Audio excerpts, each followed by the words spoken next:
really think you have a chance against us, Mr. Cowboy? Hey, motherfucker. What you like to do? Oh, I don't know. Play chess. Screw. Well, let's play chess. They give off to Jonathan Taylor. Jump cutting his way. Close to the goal line. He's in there. Touchdown. I-N-D-Y. Jonathan Taylor. Wheeler finds Quan from the logo. Here's Halliburton into the front court. Mishandled it, but gets a shot. Hits it.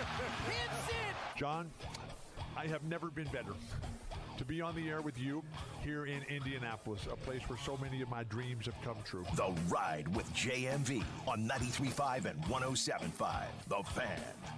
As we reflected on last season, this one phrase just kept coming to my mind, and that was find a way. And so that was the mantra that we settled on kind of for this season. And I know and believe on our roster and in our organization, we have everything we need this year to get where we need to go. Carly Ursay Gordon a little bit earlier today, and that is how we start the show. Listen, you're in a position where you have to believe in what you have. Because simply put, you have no alternative. Because if you did, you would not be sitting in this situation right now. Guaranteed. You would have tried something new. You would have moved on. You have no choice. And again, the dictated terms happened during the NFL trade deadline when you brought in Sauce Gardner. I get it. You believe in your team, and they were playing well, and you bring in a corner. But in the process, you end up shedding a couple of first-rounders this past year and next year to where you leave yourself no alternative but to find out exactly what's going to go down coming up this year. You got none. There are so many different ways to look at this, and we're going to talk to Zach Hicks for the first time on this show a little bit later on. He's the guy I've heard before. I think he's been on when Derek Schultz has hosted for me, and it's one of those situations where I don't know why I haven't had him on, because we've obviously been diving into Locked On Colts before. I don't know why I haven't had him on, but for the first time, we're going to have him on today at 4. And I think he and I agree on a couple of things, and it does ultimately come down to the health of your team at certain positions. That's what it comes down to. But it's going to be even more magnified this season with the Colts, because you look around and there are so many questions. And honestly, so many questions you can ask about positions that are vital. And you wonder. You love going into a season to where you know and you feel good about certain subjects. Meaning, you're going to get sideswiped by crap, but you're able to absorb that crap because you feel certain in other areas. You know, there is a certainty going in. I'll give you a great example of it. If you're looking at the Colts, you would think with all that is invested at corner and what you have, that is a certainty. But face it, it is far from a certainty, because you have to add if they remain healthy, and that has been a question mark. We're talking about two dudes that are really good at their craft and their possession. Make no mistake about it. Charvarius Ward and Sauce Gardner are two of the best at that position. But it comes down to, are you going to be able to buy whether or not they remain healthy? And there has been evidence in the past that shows you that they've been unable to remain healthy. So when you're looking across this roster, you know, where's the can't miss? Jonathan Taylor? Probably. Got to keep that guy happy. I don't know if that means – I would assume this. With the way that Jonathan Taylor has acted so far in camp, it seems like that there is going to be some sort of deal, some sort of raise, extension. Something is going to be on the inbound. And it's still incredibly weird the way that the Colts and Chris Ballard are handling this. You know, I get it. There are things that we don't really know too much about. Another example. You look at this Colts wide receiving core. You have Alec Pierce, who you have given a raise, an extension, and you're going to put so much on his shoulders, and a lot of which he has been unable to show so far. Big plays, absolutely. Stretching the field, certainly. But how about the other stuff that matters too? There's other stuff that matters in this. So you look around at the wide receiving room. How do you feel about it? You have a team around $30+ million in space to navigate. Does it make you wonder why you haven't? Because listen, I understand that they see and believe something that we don't. But I'll be damned over the past 10 years if we haven't been right about a lot of the situations where they haven't.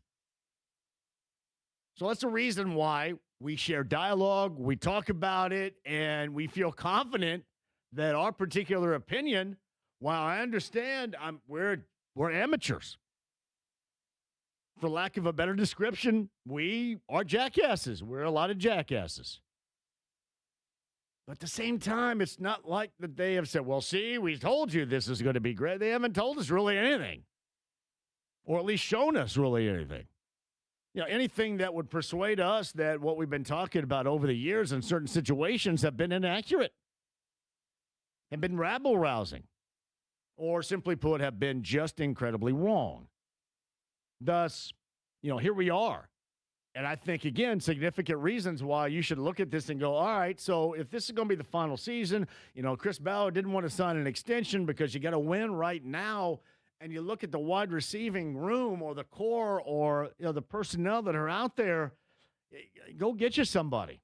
I mean, hell, the Niners went back and got somebody they used to have. They brought him back, which does shallow the pool. Maybe they didn't have any interest in Deebo Samuel. Maybe Deebo Samuel is done, but it was like $7 million. With what they have to spend, who the hell cares? And so much of it about it is this, and I say this regarding basketball all the time. I'm going to make a comparison here with the Pacers and the Miles Turner argument I always had. When people say, you know what, he's not as good at blocking shots anymore. He wasn't as good this season shooting the three. You know what he was? He was a threat. He was a threat.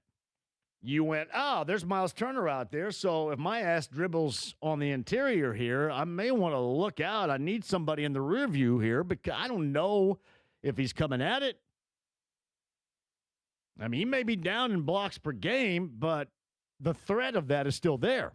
He may not be shooting 40% from distance, but the threat is still there. You have to go out and get a hand up. Or at the very least, you have to show a little bit of recognition. How much recognition is going to be shown with this group? And that is going to be a group, when you look at the quarterback coming off an injury, no matter what you think, you look at what you're going to count on in Jonathan Taylor, and really that should be the lone given right now. You may add in Tyler Warren. But the lone real, all right, we got to stay up at night because we're thinking about this situation, is going to be Jonathan Taylor. And you look around the NFL and teams have a lot more of what you need to think about than the Colts. That's how we end up here. So getting back to Carly Ursay-Gordon, I'm incredibly glad that she believes in this, because you have to. And they honestly are forced into having to believe this. Hopefully it's not a false belief, because we've been driven down this path of false belief before.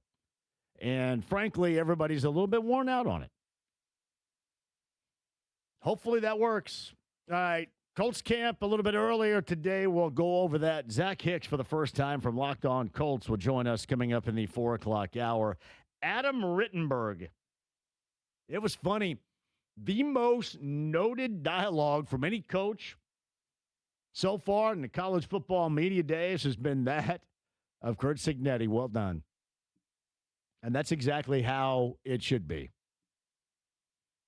It is difficult, especially if you're somebody that wants two things in mind here. If you don't want to be coached, it may be different. But if you want to be coached and you believe in the success and the way that you're led in that capacity, you can understand why it would be really easy to want to follow Curt Cignetti. He just kind of got that. He got the dialogue down. I mean, he got it all. And obviously, the end result is that of winning. It's results in general. But he just got that stuff to where you go, hey, yeah, you know what? That's a dude that I can follow. I truly get it. I get it, why he's had success, why he had success even prior to Bloomington. The one thing I would love to know is how you operate in terms of your selection process, especially in this era, this world of NIL, when you have money to spend, but you still have to be logical in the form and the fashion in which you spend it. But that is a niche that has been spectacular so far for him, no doubt about that. But the Chicago stuff from Curt Cignetti was outstanding, in particular the part about, I've been on vacation long enough, taking orders from my wife. Now I want to hand out orders. That's beautiful. Beautiful. And all that comes to those that find that level of success. Adam Rittenberg, not just about IU, but the entirety of the Big Ten. There is so much to get into with the Big Ten. We kind of scratched the surface. Pete Nakos joined us a couple of days ago. Zach Osterman yesterday from Chicago. We really haven't got involved with everybody else, but you have coaching situations that are new at Michigan, at Penn State, at Michigan State. Yeah, nosedive into that we're going to do. You've got 5 years now going into a Lincoln Riley, USC, where it's time to get something done. Speaking of time to get something done, they have been really good, but you kind of wonder what Dante Moore at quarterback, where Oregon finally is going to put itself. Is it time to really have that massive breakthrough? And then Purdue, obviously, just trying to fight their way from the bottom. A lot of interesting storylines going on in the Big Ten. Adam Rittenberg of ESPN and ESPN.com will join us coming up in the 5 o'clock hour. I mentioned this a little bit earlier. I think our station sent out a video. You guys can help me out. A video of me talking about it. I kind of laugh about this. Because last time out, Caitlin Clark was really good. Kelsey Mitchell was really good. The Fever, really good. And most people say, well, it's the Seattle Storm and they stink. And while you're right about that, they had a red-hot player, and that was a team that hung with the Fever not too long ago here in Indy. So to come out of the All-Star break, I just thought the Fever looked different. And I hope that holds true later on tonight against the Portland Fire. But it was a team that just looked different. That, to me, was the signature moment so far of how this squad needs to look, or how this team lives up to expectations. Because that's what it's all about. The expectations. I thought Caitlin Clark was so good. 32-7. And what that shows me is she's going out there and getting hers. She's knocking down from distance. The shots she's stepping into from distance aren't looking like the heaves that they did. It looks like I am stepping into this son of a gun, and I'm stepping into this confidently. It didn't look like a heave. And there, you're also going to find a difference in those that are talking about it, that describe her game in three-point shooting, because there are a lot of people out there that think it's great when she's like 1 of 10, as long as that one is from 30 feet. All right? Nobody cares. That sucks. Seriously. I'll applaud the one time in 10 you hit it from 30 feet. But I'll take the time when you shoot 40% from distance. That's what matters. That's what helps you win. And, when you get 30-plus and your team scores 100-plus, and then you look at the stat line and you dish out 7 dimes in the process, you're also getting everybody else involved. And remember, that was a lot of that game without Aaliyah Boston. So probably even more magnified in that case if she were to play the entirety of the game. But to me, even above that and how they're playing, and again, I think that was the signature game. We've been asking whether or not they're going to turn the corner or whatever cliche sports-wise you want to use for a team that hasn't lived up to expectations, and now you believe it's time to do so. But what I love about it is it quiets everybody down. And what I like most about Caitlin Clark is what she says. You guys, some of you guys like her when she's 1 of 10 from 30 feet. That's not my favorite thing. My favorite thing is somebody that just goes out there and wants to play and wants to compete. Now, in situations on the floor, you don't want to get that next technical because you don't want to compromise yourself for a game. You just don't. You're way, way, way too important. However, the fight, the competing, that's what I love. And the fact that you just concentrate on basketball, living in the whirlwind of jackassery that surrounds everything that she does. And the best part about what took place on Tuesday night in that game in Seattle, and again, hopefully that's carryover to tonight because they got a big one coming up on Sunday. I mean, a large one. Is that it squashes so much of that ridiculous, dumbass dialogue that we have to go through constantly. You know, all the other stuff.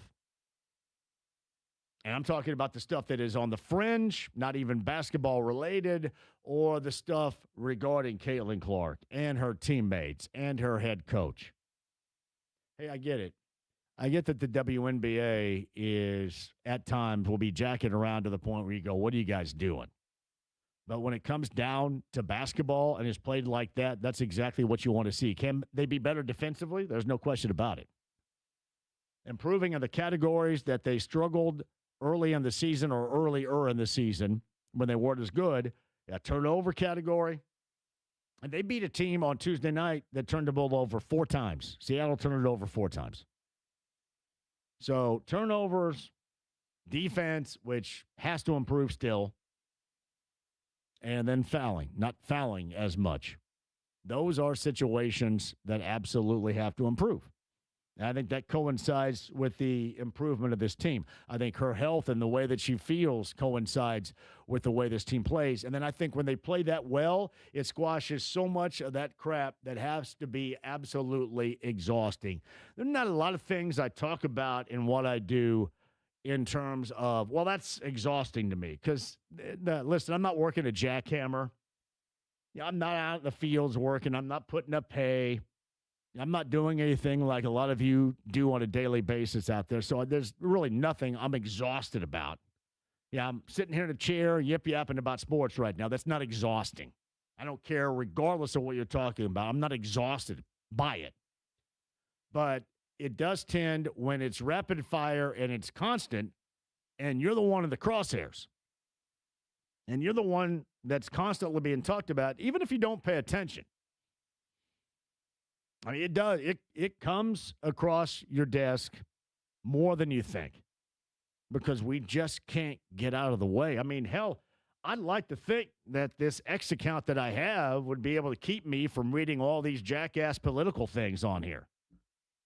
Because there's something, I'm going to go to it right now, Caleb. It says, hey, for you, let me tell you this. With all due respect to Andrew Ireland, I don't give 2 craps what he says. I don't know why. That's not from me. Why is it on there? You know what I mean? And nothing against him. I'm just using him as an example. Or I don't care what Micah Beckwith has to say, but all of a sudden it's for me.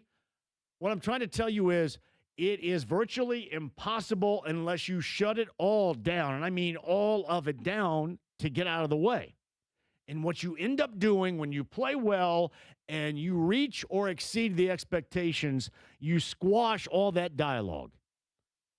Because then you have those without claws, without fangs, that can no longer go and try to use you as a tuning fork to hopefully get more hits, to get more clicks, to improve your brand. This is my brand. Yeah, well, if your brand is a jackass, then well done. There's virtually no way to get around it unless you shut it all down. And as I mentioned, it's easy for me or you to sit here and tell them that. I mean, hell, it's easy. I'm 56. What the hell do I care?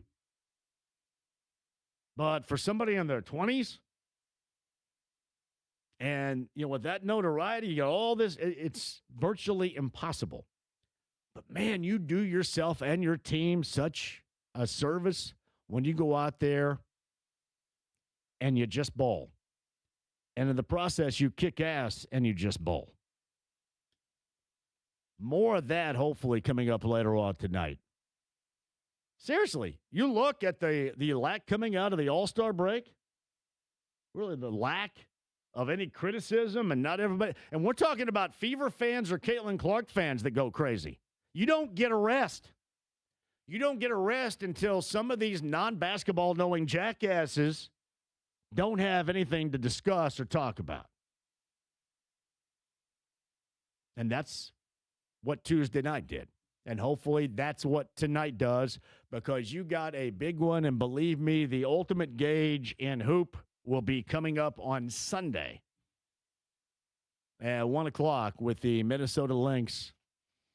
Olivia Miles, who is a baller. Speaking of baller, Caleb Zuver is here. Now, I want to ask you this. So I come in from our pre-show meeting, this time because Nigel, I think, is on vacation. Me and Jason Hammer and Jeanette Cruz, 93 WIBC, oppo of me right now, we go for our pre-show meeting. You said, I have stuff to do, and then I get back, and you look like Zeke the cat, the way that you're feeding on some barbecue. Where's this barbecue from? Well, I got to tell the audience first, the way you, backed away from me as I was eating it, as I crouched on the ground 5 minutes before the show started, made me laugh. It was like I was a feral rodent of some sort, just gnawing on. Seriously, I thought that was a buzzard on the side of the road with like a possum carcass. I go, what are you doing here? You were down on all fours, like feeding from the bowl. It is our friend Nathaniel. He has a buddy named Tony who every Friday and Saturday, I believe, he cooks some barbecue, has a couple side options. And so every once in a while on Fridays, Nathaniel will hit me up and be like, you want some barbecue? I say, yeah, every time, because it's really good. What do we know where to give the guy some props here, or the people some props? Yeah, he's out in Speedway. And Speedway Barbecue, do you know the name? He runs it out of his backyard, John. Oh, really? It ain't even backyard like a store. I love backyard Speedway Barbecue. Cooking. Holy hell. So where did you get that styrofoam container? That looked professional as hell right there. They wrap it and everything. Yeah, he buys all that stuff and prepares it and puts it together, and then I'm like a buzzard. Man, you're going at it. Buzzard is more of what I was, and not a feral cat. I think buzzard. You did say feral cat, and that was weird. That was weird. Hey, by the way, tonight, I am skeptical about us hooping on Sunday because there's an old man tournament going on at the Arc with a hell of a lot of teams, I guess. So our good friend, our mutual friend that we play with, Mike Landis, put in our text stream this morning, our text group, asking me if I wanted to play. And I figured it was going to be with him. And I go, yeah, I'll play. I'll do it. And then I get all hardcore and I go, I'll play anywhere and anytime. And, I'm flexing, right? And then he says, all right, well, you're playing. And I'm not even playing with him. I'm not playing with anybody I know. So there's zero way I'm not going to be injured tonight. I guess I'm playing with some dudes from Florida that are flying in at 9:30 tonight at the Arc. It's a primetime tip-off, man. You know how incredibly drunk I'm going to be?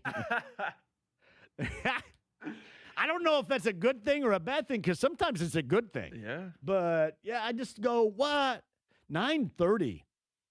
But I agreed to play, so I'm going to play. And it's some dudes from Florida, and evidently they only had 4. And like a couple of more are coming tomorrow. I can't play tomorrow night, obviously, because of the JMV takeover. But I think we're going to be the Furious 5 out there, and it's all like officials. And this is normally, I'm not going to suggest this is the case right now. I've never been there and played. It's a tremendous facility. And really, the Arc is a Southside facility, as I mentioned yesterday, that is so incredibly needed. But history will reflect these situations don't end well for me, because I don't deal well with on-court Gus Macker-like pissing and moaning and yelling and yapping. I don't deal well with that at all. Like, I yap, but I yap about me. Like, my yap, I motivate I'm cussing me. I don't ever get on anybody else. Well, unless Rick Clark's cherry picking down on the other end, you throw it to him. But no, I that's the only thing that I ever gripe about.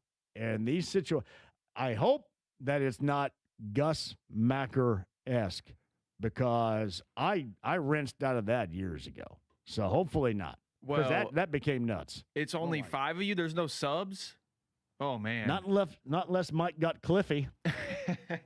And Cliffy can go out and hurt some dudes. I just think that people should really know, if they don't already, that you are all about hoop, man. I love hoop, man. You just at any time, you are going to take up the opportunity. I love it. And part of it is, to me, and while I love basketball, and there's no lying here, I love basketball, I also do it because that is my workout regimen. Because I think running sucks. I've always felt that running itself, individual running, and if you do it, good for you. But anytime I ever had to run in my existence, I had to pay the price of a punishment. That's why I was running. Thus, I've never liked it. Oh, John got bad grades. He's got to run. Hey, John was out too late. He's got to run. Well, John did this in practice. He's got to run. It was always me having to run and somebody else telling me that I had to run. So I think running sucks. I view running, and my son at Roncalli was a cross country and a distance runner, and I thought that he was a maniac. I go, I don't know where this comes from here, but because I always preach like sucks.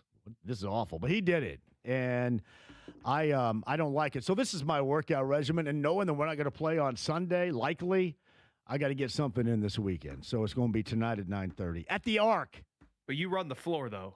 I run the floor. You run the floor. I do run the floor. Well, and the thing that I've noticed too, especially younger, that's what you have to do when I play against. Because how old are you? 25. See, I'm 56 and a half. So you have to do that against the younger generation. And if you do that against the older generation, they half-ass it. So that's an advantage. Like, they'll half-ass. Like Wednesday night, there was some half-assing getting back on D. I wasn't worried about that one. But no, the problem is, and I said, hey, I won't play on a team that runs any old-ass half-court offense. Let's get out and go. And the reason being is I have to have that on both ends, because if I spend more than like 3 seconds defensively, I am screwed. I can't guard anybody. Nobody. I'm like a half a step left and a half a step right, and hopefully there's some help, because I'm blanked. I'm completely blanked. I wish I could move. I don't know what happened. My lateral movement never was incredible, but it's awful now. So I don't know what that is about. I guess age. I guess. Lateral movement, problematic. But, hey, shout out again. And the Arc, if you haven't heard, is a brand-new facility that is opening up on the south side, right off of Stones Crossing and 135. That is spectacular. And with Southsiders, you understand that this has been a long time coming, because there have not been a place down there to do that, to get stuff going like that. And on the north side, you guys have everything. You've got Finch Creek. You've got, I think it's Mojo now. I don't know what it is. You got the Pacers facility. You got all those great facilities. And now on the south side, you have the Arc, which is state-of-the-art. So that'll be me, 9:30 later on tonight. And we'll see what type of tremendous condition or lack thereof I'm in this evening. All right, State Fair passes, too. I do want to get to DAZN. We talked about that a couple of days ago with Austin Karp of the Sports Business Journal. This is a quick reminder to the Pacers and those involved with the decision-making, and maybe that decision is already made. DAZN better be affordable, because if it's not affordable, then you're going to lose fans. So I hope that this is not a situation like you just got to go with it. You're the Colts. This better be a tremendous opportunity and not just any port in the storm. True. And this is not just for the Pacers. The Spurs are in this as well. The New York teams, the defending champs, are in this. Stop jacking with the fans, because the fans are sick and tired of being jacked with, especially monetarily. All right, if you want to spend, all right? But there's going to be a cap on any fan base, not just this one. With the amount they spend, it better be cost efficient and nothing. And I mean nothing the way that it looks, it just to the eyeballs, right? Like $34, $35 a month. Seriously. As they say in Southern Indiana, ain't nobody doing that. Don't run people off, especially now when there is so much promise, so much opportunity, so much interest. Don't run people off with a product that's too ridiculously expensive to view the content. Talk about that coming up a little bit later on, too. Zach Hicks is going to join us. Debbie Antonelli, one of my favorites, is going to be on the show. Fever television analyst coming up at 4:30. And Adam Rittenberg talks college football and the Big Ten specifically. Coming up in the 5 o'clock hour. State Fair passes as well. That's Caleb. I'm John. Thank you for joining us. Are we weather active? We do not have a weather update. It is clouding up. It is still hot. It is still humid. Rain and storms on the inbound. Consider yourself weather updated. 93.5 and 107.5 The Fan.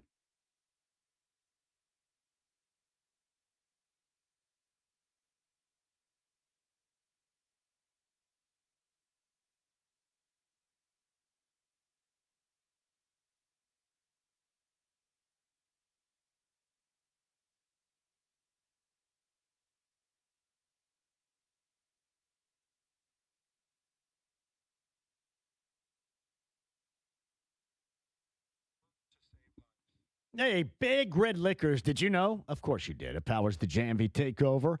Coming up tomorrow night on B105.7. You guys are asking, so what is the theme?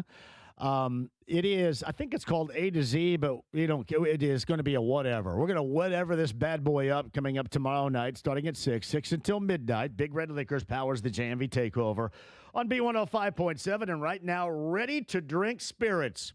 Spirits in a can, already concocted. It's almost like Tom Cruise in Cocktail got in there and shook it all up, and all the stuff he didn't spill on the floor as your bartender ends up in a can. And it's awesome. It's called Cutwater. 4-pack cans. You're going to save a couple of dollars right there, too. The Double Shot Power brought to you by High Noon Hard Seltzer. 8-pack cans. You're going to save there, too. And Sun Cruiser Lemonade Variety. 8 packs. $3 off. That is Big Red Liquors. 19 new throughout the Indianapolis area. 100 plus in the state of Indiana. There's one near you. Powers the JMV takeover every Saturday night on B105.7. To find the location and the red hot deals, even more so right now, BigRedLiquors.com.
The Ride with JMV. Oh, you got jokes to go along with that ugly jump shot of yours, huh? 93.5 and 107.5. The Fan.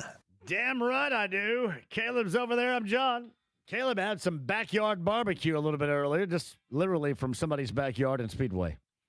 But he enjoyed it a great deal. JMV, thanks for the good laugh opening up the show. I refuse to believe Colts management and their words. Actions have proven those words to be false.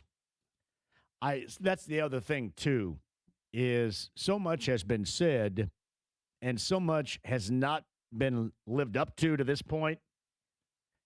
You just kind of – do you remember the moment in Major League?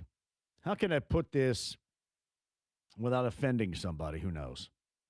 The moment in Major League where they take a shot over the press box. Caleb, have you seen the movie Major League? Yes. And all the writers up there are doing this. And you guys can see it right now.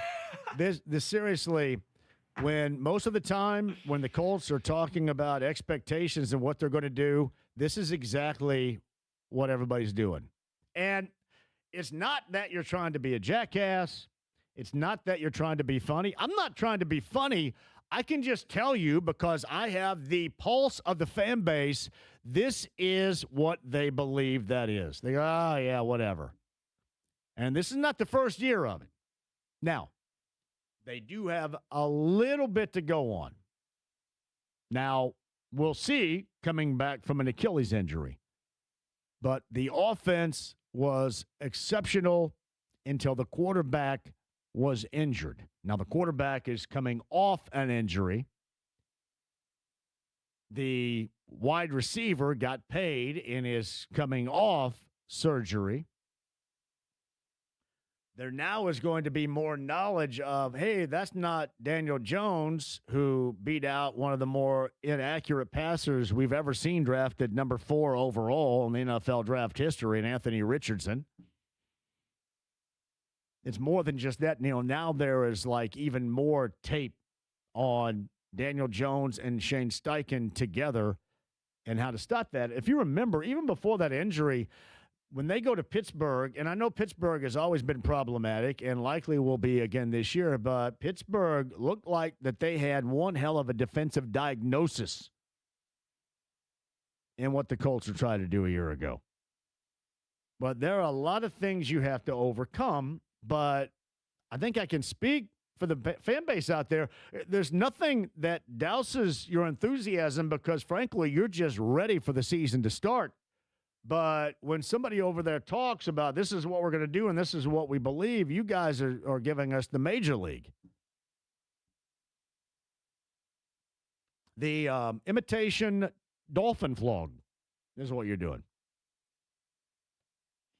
And that... the way you get away from that is proof, is results. Corey writes this: of all important things you can learn in high school and college, it's alarming how nobody ever lectures on the absence of basic lateral movement after the age of 35. That's so true. I'm 38, and anytime I move laterally, my knees sound like Jiffy Pop. So here's what's funny. They always say when you defensive slide, right? You don't hop, you slide. I'm at a point right now where I almost can gain more ground when I hop and not slide. You guys ever do defensive drills back in the day? And hey, you got to slide. Hey, you're hopping. You got to keep your butt down and slide. And I would always be hopping. Thus, I would have to be punished and then run. Another reason why I hate running. But now it's almost like I'm going to go ahead and gain more ground if I hop instead of slide. It's kind of weird how that happens. But it is, on the other hand, incredibly true right there. Hey, JMV, I understand the Colts started out hot last season, but look at the first half of the schedule. Nothing but cupcakes outside of Denver, Matty Matt. You can add that to the equation, too. There is a lot to overcome. And as I've always put it, there is just so much of crossing your fingers and hoping for the best. Simply put, if they were to have first-round options, they probably would not be going down this path right now. They would have rinsed it and started, but you were just kind of forced to roll with it, and here you are. And those are just facts. That's not anything I'm just making up or saying for the sake of saying it. Those are facts. Thank you, Greg Harrison, for the kind words right there. I appreciate that.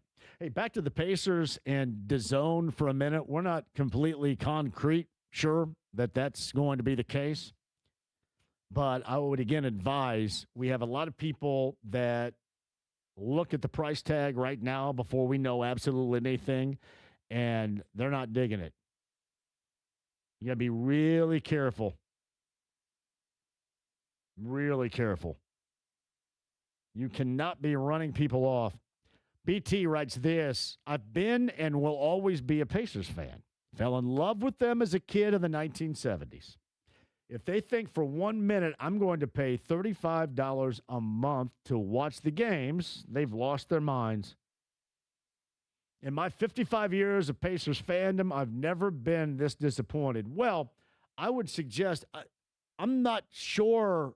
Is there anything concrete that suggests that that's going to be the price tag?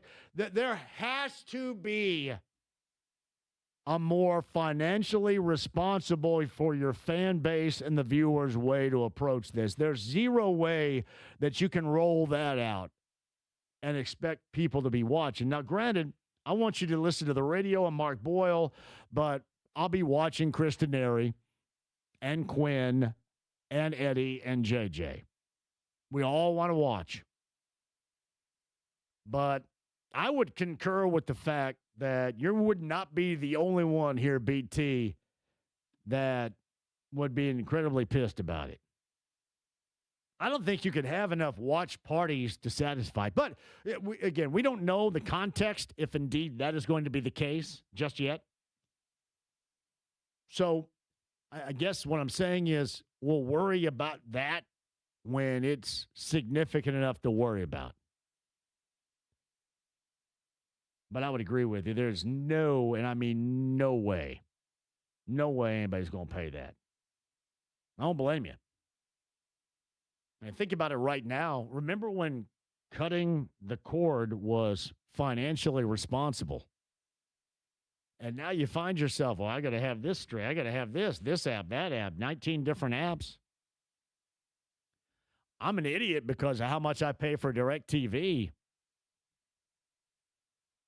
But at the same time, what it has delivered so far for my simple taste is the things that I have to or want to watch are right there. And it ensures I didn't have to pay an extra $35 a month for it. The reason I pay, I have all of the movie channels, and hell, I never watch them. I've got like MGM at home. I have all these movie channels. I watch the same damn thing every day. I don't know why I have all of them. I've got Stars and the movie channel and whatever Showtime is and all the HBO, all of it. MGM, IFC, Sundance, all of it. Hell, Sundance does not even exist anymore as a festival, I don't think, but it's still the channel, right? Sundance? Got all of it. I found myself last night. I got home and I watched until I fell asleep after a handful of melatonin, which I do not advise. I was watching 2.5 Men on IFC. And if you check around, 2.5 Men are on like 19 different channels at various moments over the course of the day. Every time.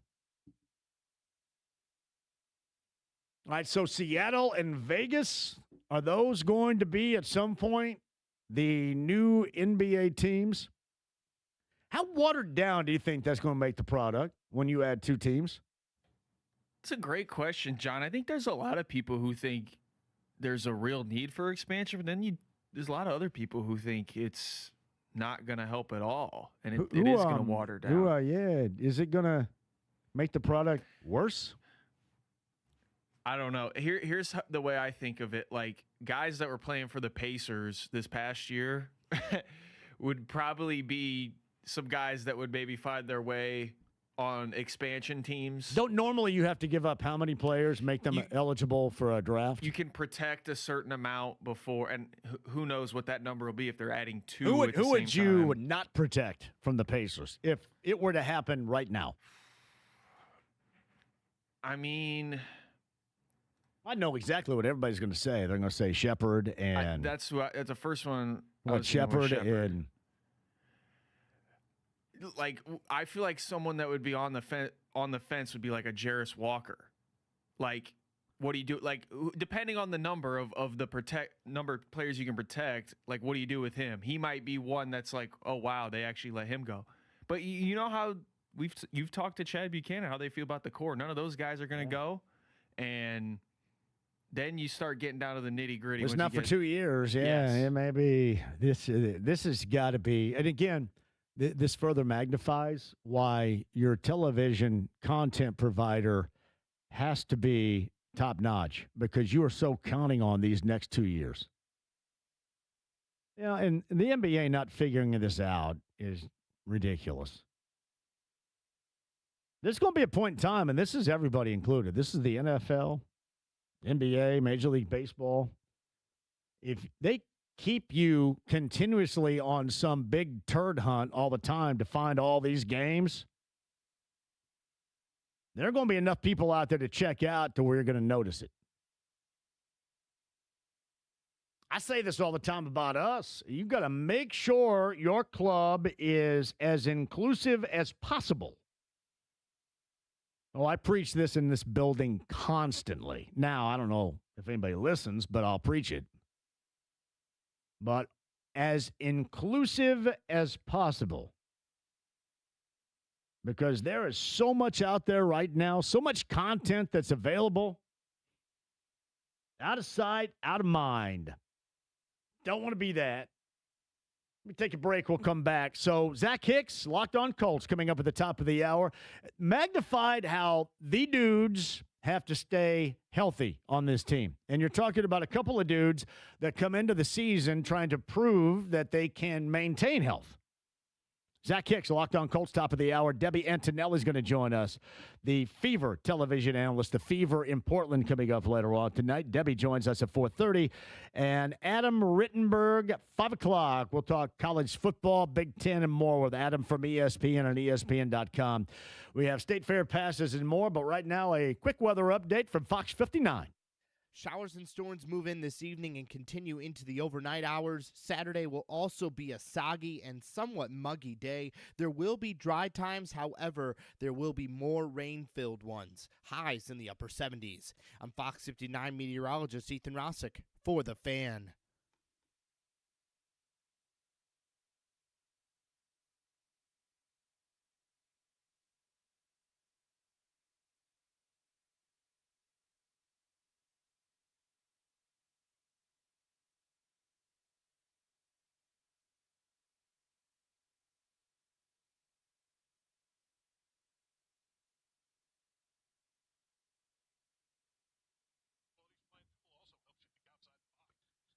Connecticut Water, that's Connecticut Water Systems at your service right now. My friend Joe at Connecticut.com. Why? Because if you do not have a Connecticut Water System holed up in your house, your water is not the best. And you want the best, too, for drinking, for bathing, for washing your clothes, you and the entire family. So here's what I want you to do. Log on, Connecticut.com, get signed up for an in-home free test to find out exactly what you need. And then let Joe and the gang at Connecticut, they will put together a plan. The equipment, not generic and specific for you and what makes your water the best it can be. I have Connecticut in my home. I've explained my water needs in the past. They are lengthy. If you feel the same way, Connecticut is the play right now. Joe and the gang at Connecticut. Sign up and get that free water test in your home stat. It's Connecticut.com today.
The Ride with JMV. I love winning, man. I love winning. You hear what I'm saying? It's like better than losing. 93.5 and 107.5. The Fan. Colts conversation. Zach Hicks of Locked On Colts coming up at the top of the hour. Text line comment 317-239-1070 right now. JMV, people are losing their minds over $35 a month to watch the Pacers while walking into Starbucks for an $8 coffee without blinking. First of all, the problem you're going to have is if people go, I'm not jacking around with an $8 cup of coffee anymore, so I'm not going there. That's what I'm telling you. Hey, maybe I'm going to go to Speedway and get it for $1.50. Maybe I'm going to bring my own. Maybe I'm not even going to drink it anymore. It's about $6.14 a game. If it's worth it, buy it. If it's not, don't. But let's not pretend this is the financial crime of the century. I'm not trying to turn this, JR, into the financial crime of the century. I am trying to maintain a level of you do not want to lose your fan base. There are a lot of ways you can do that. And riding them on a content-driven price tag is one of those significant pieces. That's all I'm saying. Maybe it is. Listen, and that's why I've also stated we have no idea. We don't know what it's going to look like. We don't know if this is true or if it's false. So I've said, hey, we'll stay chilled. But I will advise that this has to be financially responsible for people. You have a 2-year window right here, and then who knows what the hell happens after that. You have a lot of decision making on what people are going for their content for anything right now. You cannot jack with the fan base. That's all I'm saying. Kirk writes this. Inclusive, question mark. Would that be getting a signal more than 10 miles from downtown? The Fan is missing reaching people. Having to go to YouTube or an app is not inclusive. The old 1070 was great for it. Kirk, I would advise, what do you think I argue about? By the way, what I argue about on the air all the time against my boss's wishes. What do you think that is? That's me. It's not your imagination. It's me. That's what I do. I preach about this constantly. No, I completely understand. Oh, yeah, don't factor in when it rains, by God. It's me. And nobody wants me to, but I feel compelled to because I understand. And that's my point. You have to be easy. If it's a pain in your ass, you're going to bail. That's significant to me because there are and I mean way too many other options out there. And my dumb ass will run you off anyway. So it's not like I need some bad signal to run somebody off because I'm an idiot.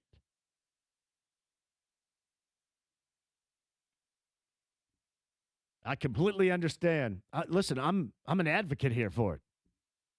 I don't like it, but I can't sit here and not tell you the truth about stuff. And that certainly is the top of the list.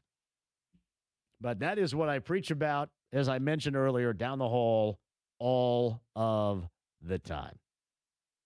Thank you, Kirk. All right.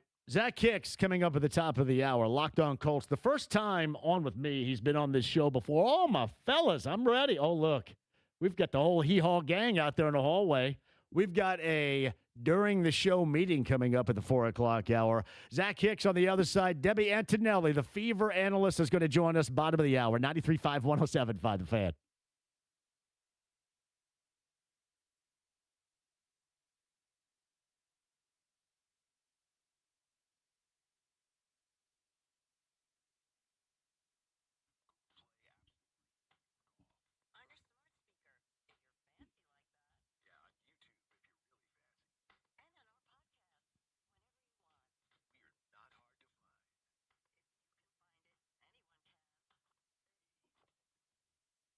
Hey, John here for Andy Moore Buick GMC, 131st State Road 37 in Fishers.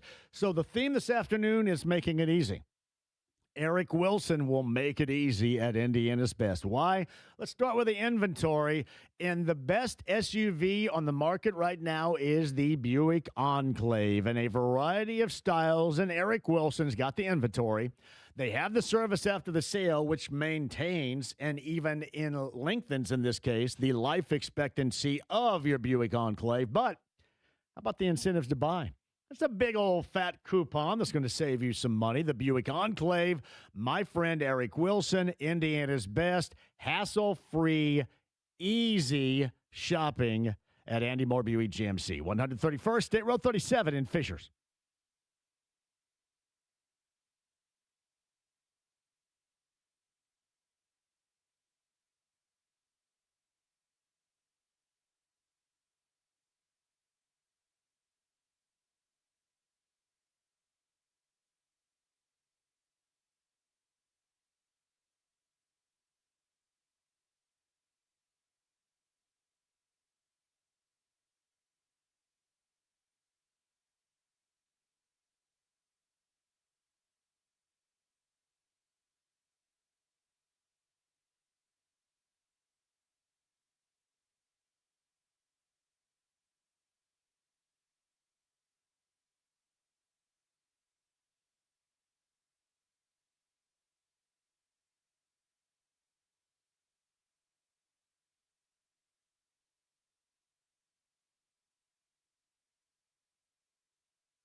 The Ride with JMV. This is how I eat corn on the cob. I boil it, I go shirtless out on my back deck, eat it, like I ravage it, and then throw the cob out into the back 40. 93.5 and 107.5. The Fan.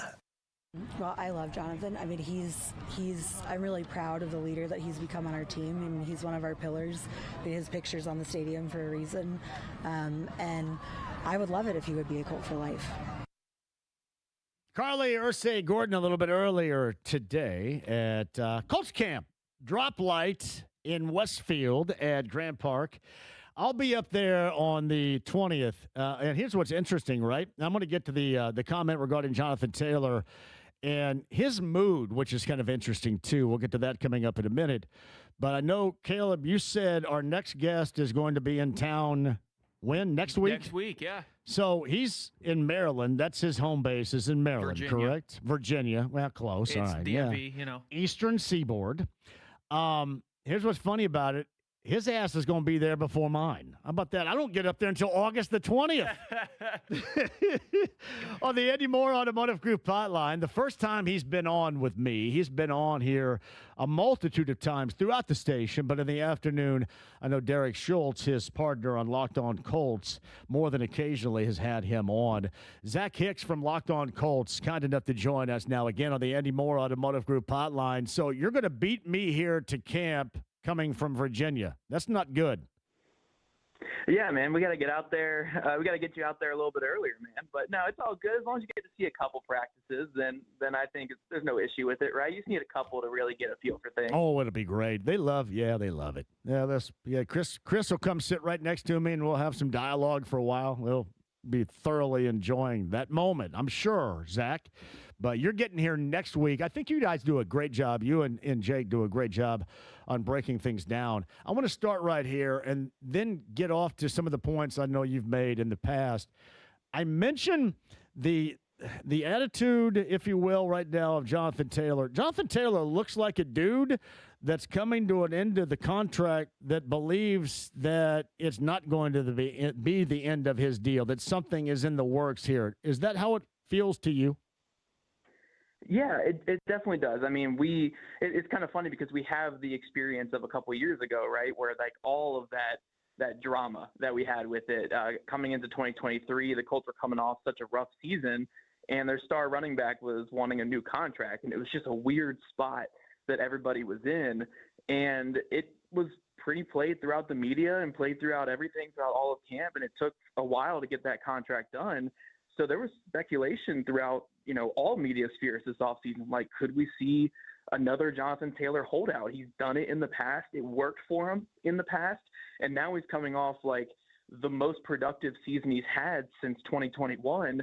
And, he would have been in his right kind of to hold out and want more money for lack of a better term there. But yeah, it looks great. Like, he's out there, he's smiling, he's practicing. It looks like he's really happy with where he's at. He's talked about it, and Chris Ballard's talked about it, and Carl Gordon's talked about it, that they feel good with the direction everything's going with it. So it does seem like there have been some really good conversations behind the scenes about them progressing towards potentially a new deal and hopefully getting that done. So definitely a much better place than what it was last time we had these conversations where there was like trade requests and all these things going out there publicly. Now it feels like everyone's back to business, which is especially cool because like we're seeing running backs across the league holding in right now, right? Like Bijan Robinson, Jahmyr Gibbs, and it's a popular thing. And Taylor seems to be in a good place right now. So it's great to see. It's great for everyone. It's great for the fans because nobody likes, seeing that stuff throughout the off season. So really good sign for the Colts going forward. What do you make of the major power moves being now executed by running backs? Right? Because it wasn't so long ago when it was just more than an afterthought than anything else. Yeah, I mean, I think if you're looking at purely from the player perspective, I mean, these guys, their bodies, most of them, not all of them, right? Derrick Henry's still going strong, and he could probably keep playing until he's 50 at this point. But most of these running backs, their bodies break down kind of in their like late 20s, early 30s. So really the first contract they're going to get, like the first big contract after the rookie deal, could be like their only big contract in the league. And we saw it in the past where like Le'Veon Bell, for instance, tried to make that stand kind of by himself. Like he tried to be the, doing the big holdout thing and trying to fight for more money, and it kind of backfired. So you really need like groups of guys to come together and kind of work on it together to like earn that higher pay. And I have no doubt that, Robinson and Gibbs will certainly get more than expected just because they are kind of standing in it together like that. So I think it's good for the guys. I mean, people can argue if it's smart for the teams and whatnot with positional value, but it's really their only chance to get their one big contract. Whereas like quarterbacks are going to get multiple big contracts. You're going to see receivers getting two big contracts in the league, linemen getting two big contracts. So Running backs, you really just get the one. So, I mean, it makes sense personally to really maximize your value on that one contract. Does the market itself at that position now justify it more than it did, for example, Zach, 5 or so years ago? Yeah, it's interesting because if you look at it like 5 years ago, we started to see this huge trend in the NFL where everything was becoming so pass first, right? Defenses were getting eviscerated. Like when Pat Mahomes came on the scene like 5-6 years ago, he threw for 50 touchdowns, 5,000 yards, and that was kind of the norm. You know, there was all these like huge passing totals, and running backs were becoming like these auxiliary positions just to filter out the side stuff with quarterbacks. But in the last couple of years, we've seen this trend towards like under center football play. We're seeing more running of the football, more 12 and 13 personnel, like tight ends on the field. And we're seeing like the value of running back kind of creep up a little bit more. Maybe it's not what it was like in the early 2000s, right? Where like the Sean Alexanders and Edge and all them, like were really dominant and you wanted to pay those guys and really get them going. But it definitely seems like running back value is in a better place right now than what it was like 5-6 years ago. And teams are seeing the value in it. I mean, look, the Chiefs went out there and paid big money to a free agent running back this offseason. And they've always kind of been at the forefront of a lot of things. So I think it's good for running backs. You know, I think their value is starting to come back a little bit where teams are seeing the value of like, hey, maybe you don't want to give them that third contract, but getting that running back on that second contract and throughout their rookie deal can be a lot of value for your offense. So it's good for them. I mean, especially, you know, growing up and running backs were so vital, it was kind of sad seeing them go out of flavor there for a little bit. And now we're seeing the league trying to get back to run the football a little bit more. So as like a football purist, you know, it's kind of fun seeing it. You know, it's funny, as a football purist too, and a longtime enjoyer like me, and even older, I'm assuming a lot older than you, I remember there a time when, you know, the running back was on the level of the quarterback in terms of interest and like the Walter Paytons of the world. You had Walter Payton obviously overshadowed everybody in Chicago, but you know, Tony Dorsett in Dallas was much greater when he got into the league over Roger Staubach. I mean, it was just interesting. You know, Franco Harris, Terry Bradshaw, that dynamic had always been very tight if there was a race of sorts back then. And it kind of, to me, seems like that position is growing in interest now. Certainly more than just being, well, we'll just kick the tires on somebody right here. We don't really care who is back there. It seems like there's more interest and more of a focus on that position now than there has been in recent history. Yeah, no, for sure. I mean, when you look back in like the 80s and 90s, and especially before that too, how often were running backs going like first overall, right, in the draft? Like running backs were going very high in the draft. And now, you know, we get all the analytics saying like, oh man, if you take a running back top 10, they better be super good because they're getting paid so much. And there is a push and pull to that. Like at the end of the day, quarterback right now is such a valuable position. Like I don't think there's a more valuable position in any sport than quarterback, right? And I don't think running back or any of these positions are really going to close the ground too much on that.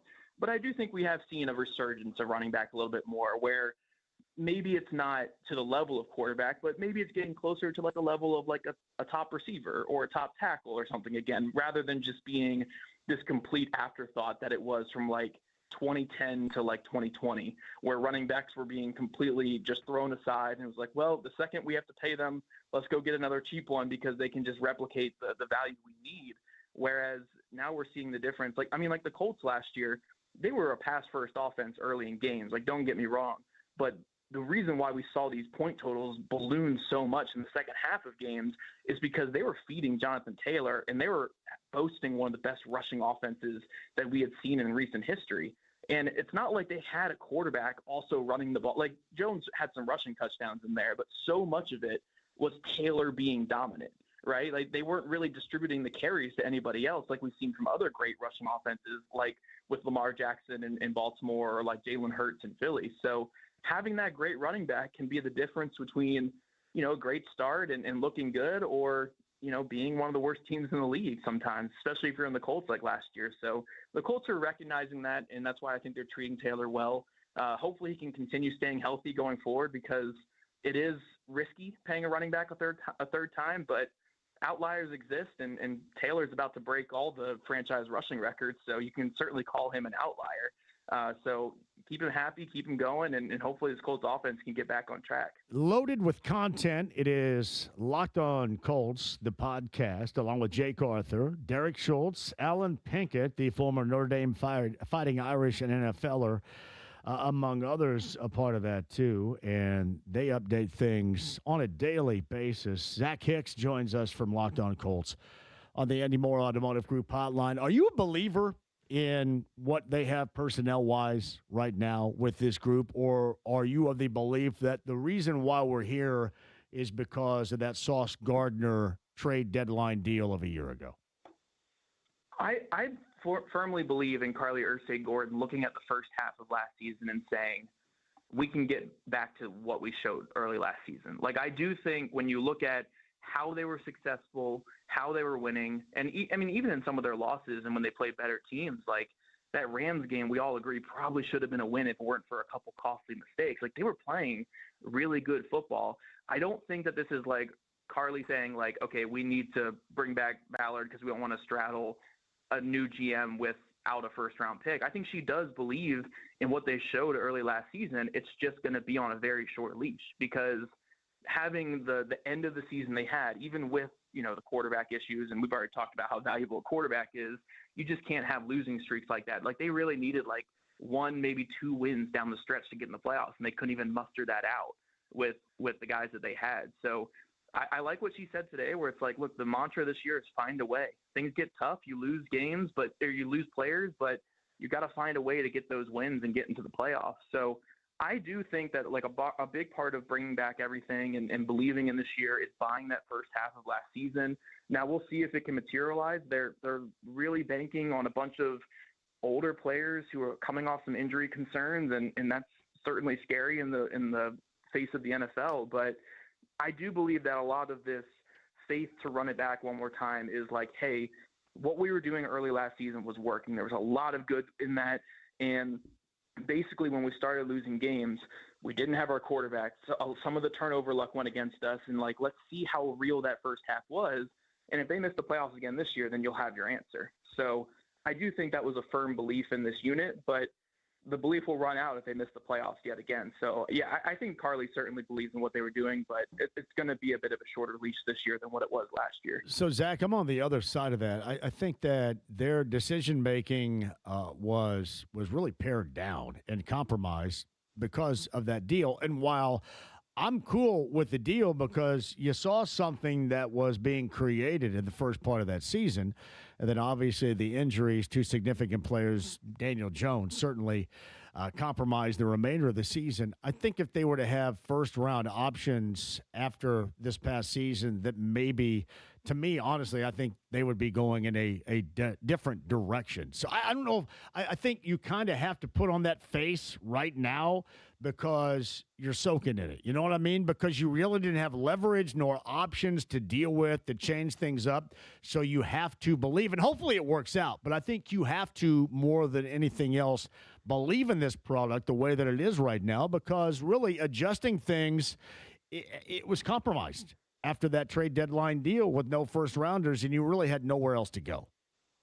Yeah, I mean, I do agree to a certain degree there, where it's like once you make that move, you are showing that belief in the process there. I think that's what made it kind of even more devastating in the second half of the year when your starter goes down with the torn Achilles, your backup was already injured in a freaky injury pre-game, your third string quarterback was dealing with a bit of an injury. So you just made this huge like franchise altering move for a young former all-pro corner, and you traded 2 first-round picks expecting at least the first year of that to be in the playoffs.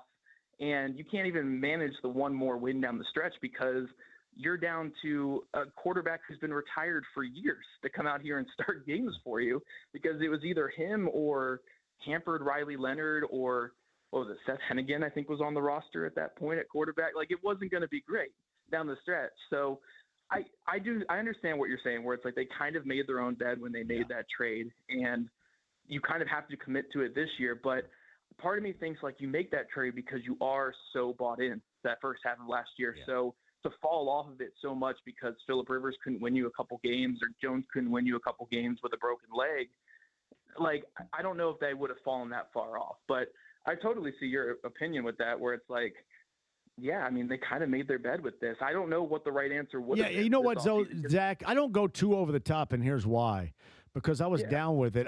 I'm okay with the win now mentality because they've basically had a win never mentality. And the win now or running it back, and I say that about the Pacers because we're going to deal with that this year.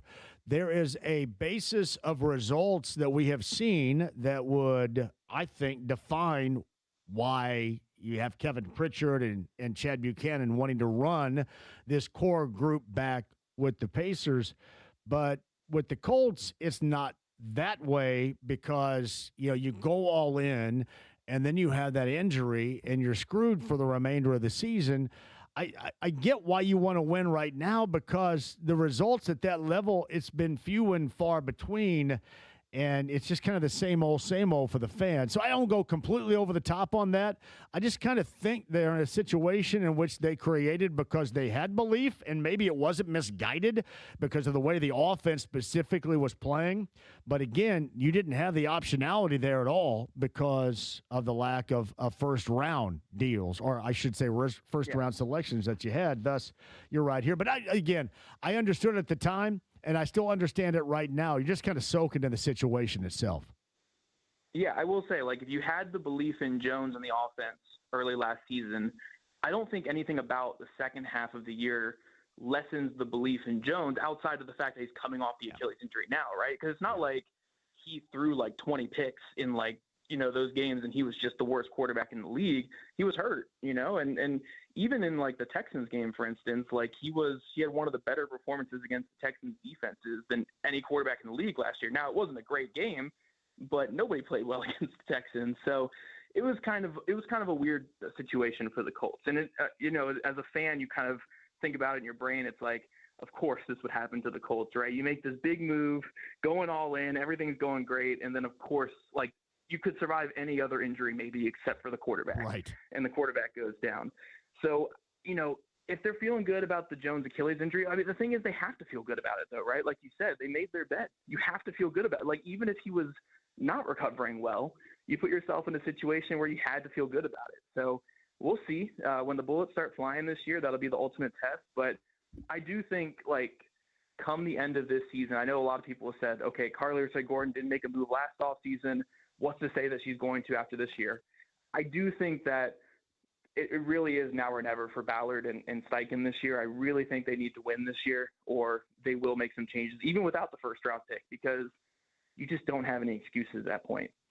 Zach Hicks of Locked On Colts on the Andy Moore Automotive Group hotline. Is it weird to you that there's still holes in this roster, and I think holes that everybody can see, but they sit on this pile of cash and they really haven't done, and I know that contractually there are a lot of situations as to why maybe free agent players, don't want to get up off the couch right now and start in training camp. But are you surprised that, for example, they haven't necessarily significantly addressed something like wide receiver to this point, considering how much money they have? Yeah, wide receiver I'm not terribly concerned about because I do think you're in a situation, especially with Shane Steichen's relationship with Keenan Allen, for instance, that goes back years. I think you're in a situation where you can see what some of these other guys have, and then if it's just not good enough, then you kind of have Keenan Allen. He doesn't want to sign early in the training camp. He does not want to go through the full training camp at this point in his career. So I think that he's going to be on speed dial going forward. But I think it really comes to my mind with edge, right? Because even though Chris Ballard and them haven't 100% explicitly said that they were putting all their eggs in the basket for Trey Hendrickson, it was clear to everyone that that was who they were going for. They wanted Trey Hendrickson. They put so much into recruiting him here, and then if it weren't for Baltimore's last-ditch whatever they did with Crosby and Hendrickson, then Hendrickson maybe would be here right now. And I understand swinging big there, but when you don't hit on it, I don't know how the backup plan is just 2 day 3 rookies. Is that's okay. Now we have our 6 edge rushers, and it's you were kind of already acknowledging by going after Hendrickson that you needed a big push. And I know the free agent class wasn't as great at that point, but there were still guys out there. There's still guys out there now. I don't understand the having just adding 2 day 3 rookies and being we're good. And then Ballard always talking about like Caden Curry, they're super high on. I'm like, look, if you were super high on, you wouldn't have taken him in round 6. You would have taken him earlier than that. So come on, like you can't sell this when you were trying to go get Hendrickson. So I think that one's the toughest one for me. And that's kind of always been one of my complaints with Chris Ballard, is just like he has such a belief in like the internal process and the guys they have here, but we don't have the results to back that up, you know? And you can even say the same thing about receiver, right? Like maybe you want to see a little bit of what Doolin and Treadwell and Westbrook-Akina can do before signing an Allen, but these guys have been in the league for long enough to where we kind of know what they are. Like they're not going to be superstar like starting receivers, right? So why not make a move earlier? So yeah, I understand the concerns and the complaints with that stuff. Edge rusher is just the one I can't wrap my head around, because like if you really were going for Hendrickson, how can the not getting him solution just be, well, everyone moves up one and now we add these 2 rookies into the mix? Like it's such an all or nothing philosophy right there, it would seem. It really is. Yeah. It was, and Hendrickson signed later in the free agency, right? So I understand that it put you a little bit of a bind. Like some of the other top edge rushers weren't still available at that point, but there were still other guys out there. And that's why I was so against drafting 2 edge rushers. I was like, because then you're going to want to keep both of them. And now you're up to 6 edge rushers on the team. And typically you keep 6, you don't keep 7. So where are you adding another edge rusher? It's just a weird spot. And now so much of it is like, we need Jalen Tuimoloau, who barely played last year, to take a big step.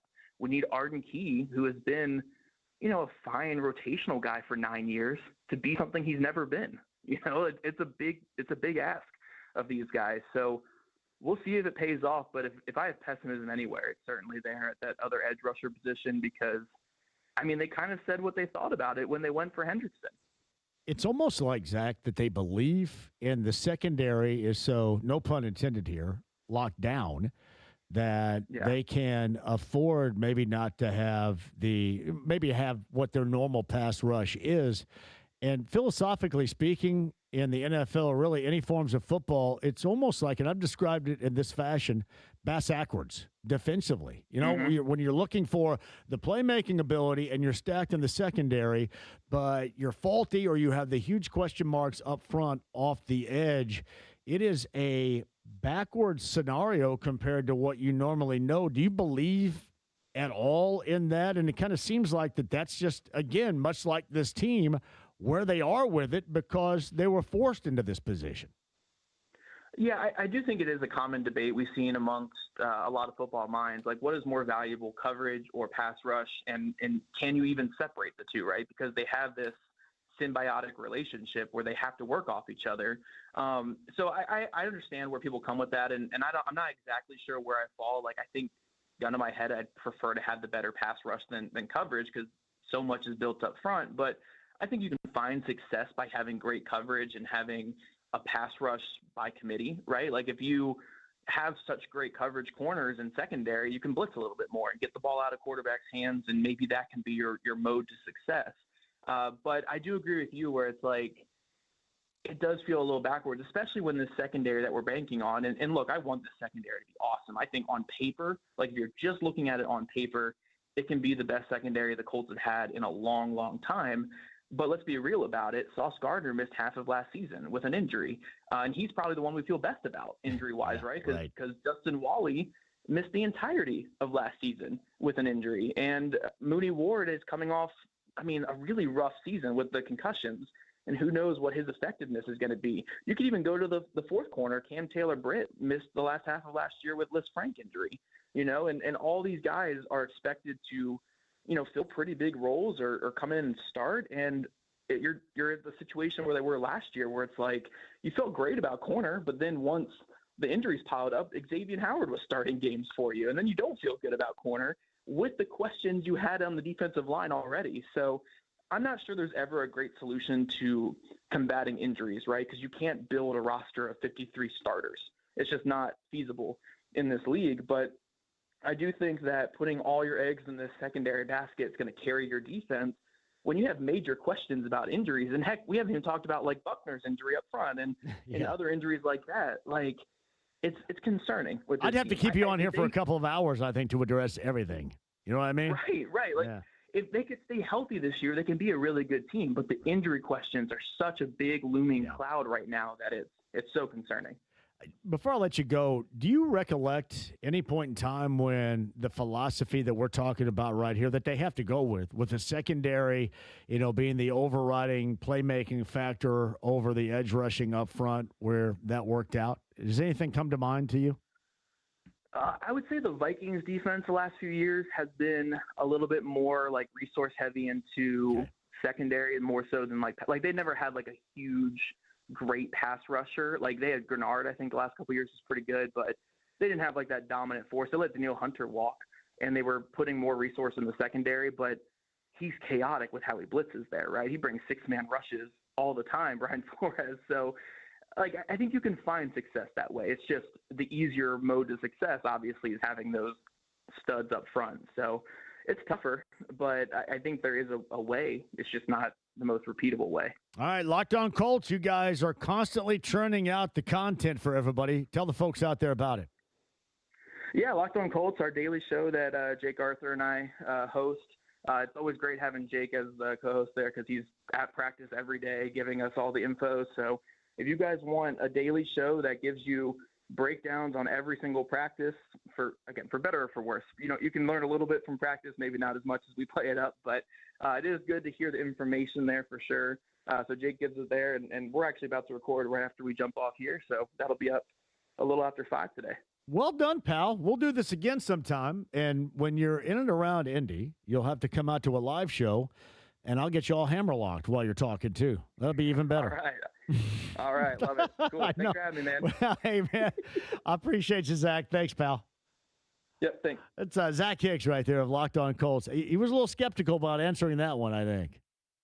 What do you think? The bad influence in me always prevails, though. I feel really confident my bad influence technique will prevail. Always. It always does. It always comes out eventually. Always does. Quick break. We'll come back. Debbie Antonelli, Fever television analyst, The Fever and the Fire, coming up later on tonight. Debbie talks with us next. First things first, though, a weather update of Fox 59. Showers and storms move in this evening and continue into the overnight hours. Saturday will also be a soggy and somewhat muggy day. There will be dry times, however, there will be more rain-filled ones. Highs in the upper 70s. I'm Fox 59 meteorologist Ethan Rossick for The Fan.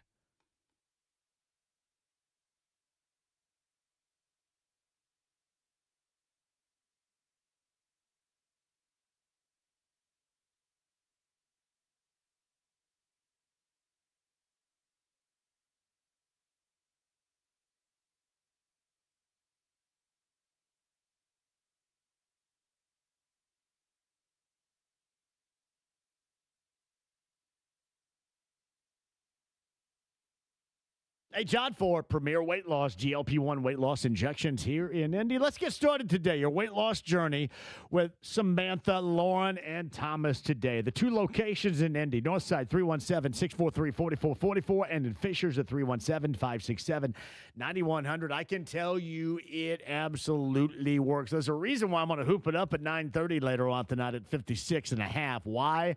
Because I've never felt this good in my life. With the 80 pounds down, thanks to Premier Weight Loss. If you want to get started again on your very own weight loss path and get checked up on a month-by-month basis, and you can do it virtually, all this points to getting started and getting started right now. Tell them I sent you.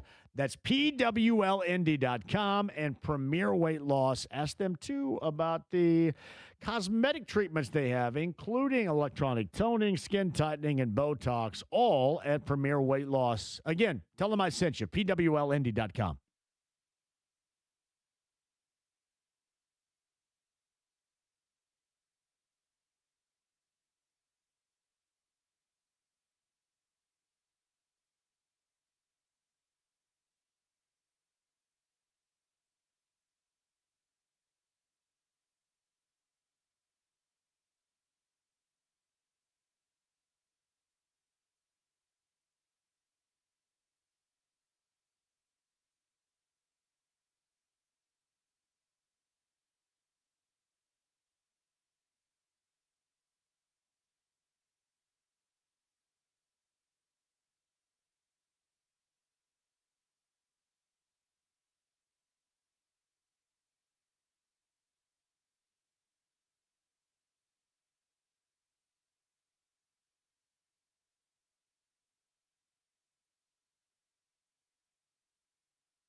The Ride with JMV. Get him a body bag! Yeah! All right. 93.5 and 107.5. The Fan. State Fair passes coming up a little bit later on in the show. JMV Takeover tomorrow night. B105.7, powered by Big Red Liquors. That's tomorrow night, 6 until midnight. The All Request Saturday night. Sweeping the nation, by the way. Caleb's over there. I'm John. Zach Hicks a little bit earlier. Adam Rittenberg of ESPN, top of the hour. Big Ten college football conversation. But joining us now on the Andy Moore Automotive Group hotline, staked out in Portland, Oregon, waiting for the Fever and the Fire later on tonight. 10 o'clock is that tip time. Along with Pat Boylan, Debbie Antonelli, one of my favorites, joins us now. Debbie, thank you for the time. How are you? Hey, man, listen, thanks for inviting me back. I'm so glad to be here, and thank you for your nice words. I'm the biggest basketball fan, probably outside of yourself, that you're going to find out here, and I love how you break down the game, and I've been really interested to hear what you thought about Tuesday night, because even though you've got a Seattle team that's not very good and record-wise not good at all, it looked like a situation. They had a red-hot player. The Fever got up big and saw their lead get paired into, and then came back and won. And you had, again, no Aaliyah Boston for significant portions of the game, but both your star players as well, and Caitlin Clark and Kelsey Mitchell, were outstanding. Was that this team, in your estimation, hitting their stride right now? What a character-building moment, once again, inside the game, to face some adversity and to bounce back. It is such an entertaining and exciting backcourt to watch. You just don't know what they're going to do, except score on everybody. I mean, we are so talented on the offensive end, and Stephanie White will always start with defense, which most coaches do. But, yes, I do think we are hitting our stride. I think we have come together. There's no question there's chemistry. They're connected, and they're playing better on the defensive end. Defensive end, fouling too much, and turnovers. Those were the three main issues so far this season. From your vantage point, are they improving on those factors? We've been trying to track the number of quarters that they keep the other team off the free throw line. It is definitely a factor, and we are winning that category. And here's part of the reason why. We are doing a better job of staying between our player and the basket. We are guarding the ball better, not just the action. And those are important defensive concepts. On the other side, our offense puts so much pressure on the other team's defense because of the pace that we play with. We are constantly putting you in at a deficit defensively because we do these habits over and over, John. We run the floor hard. We run to the deep corner. That flattens out the defense. It opens up the top of the floor. And when you open up the top of the floor in the middle third, that's when Caitlin, Kelsey, and Aaliyah are absolutely going to crucify you in those spots on the floor because they can score. They will always make the defense wrong in those situations. Debbie Antonelli got the Fever and the Fire later on tonight. She and Pat Boylan on Channel 13 WTHR, I believe, coming up later on tonight as well. This is an interesting dynamic because you're in Portland, but I can't help myself, and this is just the fan in me. You kind of look ahead a little bit if you're the fan coming up on Sunday in Minnesota against the Lynx at 1 o'clock. Obviously, this team is not going to overlook it, but what do you see in the Fire that the Fever really have to try to stamp out, so to speak, coming up later on tonight in Portland? Well, you're right. I mean, we haven't played Minnesota yet, and you don't want to look ahead. And we do have 3 games to play with Minnesota, which are going to be incredible benchmarks for this team. But I don't think this is a group that's going to be sleeping on anybody. Certainly not every rep and the way they attack reps in practice yesterday, the way they prepared to shoot around today. I don't think there's any sleeping on Portland at all. And Portland presents some different challenges. Now, remember, we came out here earlier in the year, end of May, and got our doors blown off. It's the worst game of the season. And I think the Fever remember that, and you just don't know what little pieces of what happened in that previous event and game carry over to coming back this time, and really wanted to show what you can do here in Portland. So I think they're ready. Caitlin Clark looks like she just simply feels better right now. Is that the case? You see that too? Joy. I see the joy returning to her game. I mean, I see her feeling very confident and very comfortable, and no situation on the floor seems to bother her. She's able to handle all of it. Yeah, and you know what? She also has to, and even if you block it out, there's all this other stuff, and she is all ball, and I have the ultimate respect with her about that. She just wants to play and play hoop, and that's it. But all this other stuff has a tendency to close in on you, but it's incredible how she can block it all out and kind of maintain just that focus, because really the scrutiny on her on so many levels is so unlike what a lot of athletes see. It's an incredible spotlight, and it's not one that she has necessarily asked for, but she certainly has handled. I think I've said this to you before, and I know I've said it in many places. I've never heard her make a mistake in a press conference. I've never heard her fall for the bait. I've never heard her not take the high road. She constantly understands the role model that she has become. She embraces that, and she delivers. And part of what happens when you have all of that other outside noise, you come together with your team, and you go to practice, and you go and shoot around, and you do the repetition and the rhythm and the reps and the habits. And then you forget all about that for that time that you're on the floor. That's the magic, and that's the best time. And it's amazing that she can not let any of that other stuff be a distraction while she balls out like one of the top scorers in the league. You know, and what's great about it, the way they are right now and on a win streak and the way they performed on Tuesday, is that a lot of this other crap that you have to hear, you have to read, you have to deal with has a tendency to go away when you win. And a lot of that scrutiny, a lot of that criticism fades when you win. That's almost like this team, these players, that coach showing everybody, hey, this is what we're about. And then all that other stuff, again, has that tendency to fade away. Sharpens the character, sharpens the habits, puts all of it together for 40 minutes on the floor. I mean, this is a mature group. So, you know, maybe there were people talking about them in the conversation earlier in the year about how good they were, but certainly now they have everyone's attention. They've won 5 in a row. They've already set a bunch of offensive records. You know, historically, we're on pace to be the highest scoring team ever. Kelsey and Caitlin are becoming unguardable, and Caitlin and Kelsey are so good together. They're the highest scoring combo in the backcourt in the league. And Kelsey and Aaliyah are like the second highest scoring combo in the league. So we've got a lot of offensive firepower. We should continue to concentrate on the defense, keep the distraction and the noise away, and just keep playing connected like they've played so far. Very unselfish, very together. That is Debbie Antonelli with us on the Andy Moore Automotive Group hotline. With the Fever, not so much. There's no expectation there. But how often in the past in covering the WNBA have you seen a significant impact made for the WNBA trade deadline? I think we've had some in the past, and I have to think about what I don't know if we'll have a landslide change this year. It could happen depending on Kelsey Plum. I think there's a lot of conversation around what's happening with the Sparks. I don't have any insider information on any of that, so I don't know. But if she does land with a contender, that will be a big deal.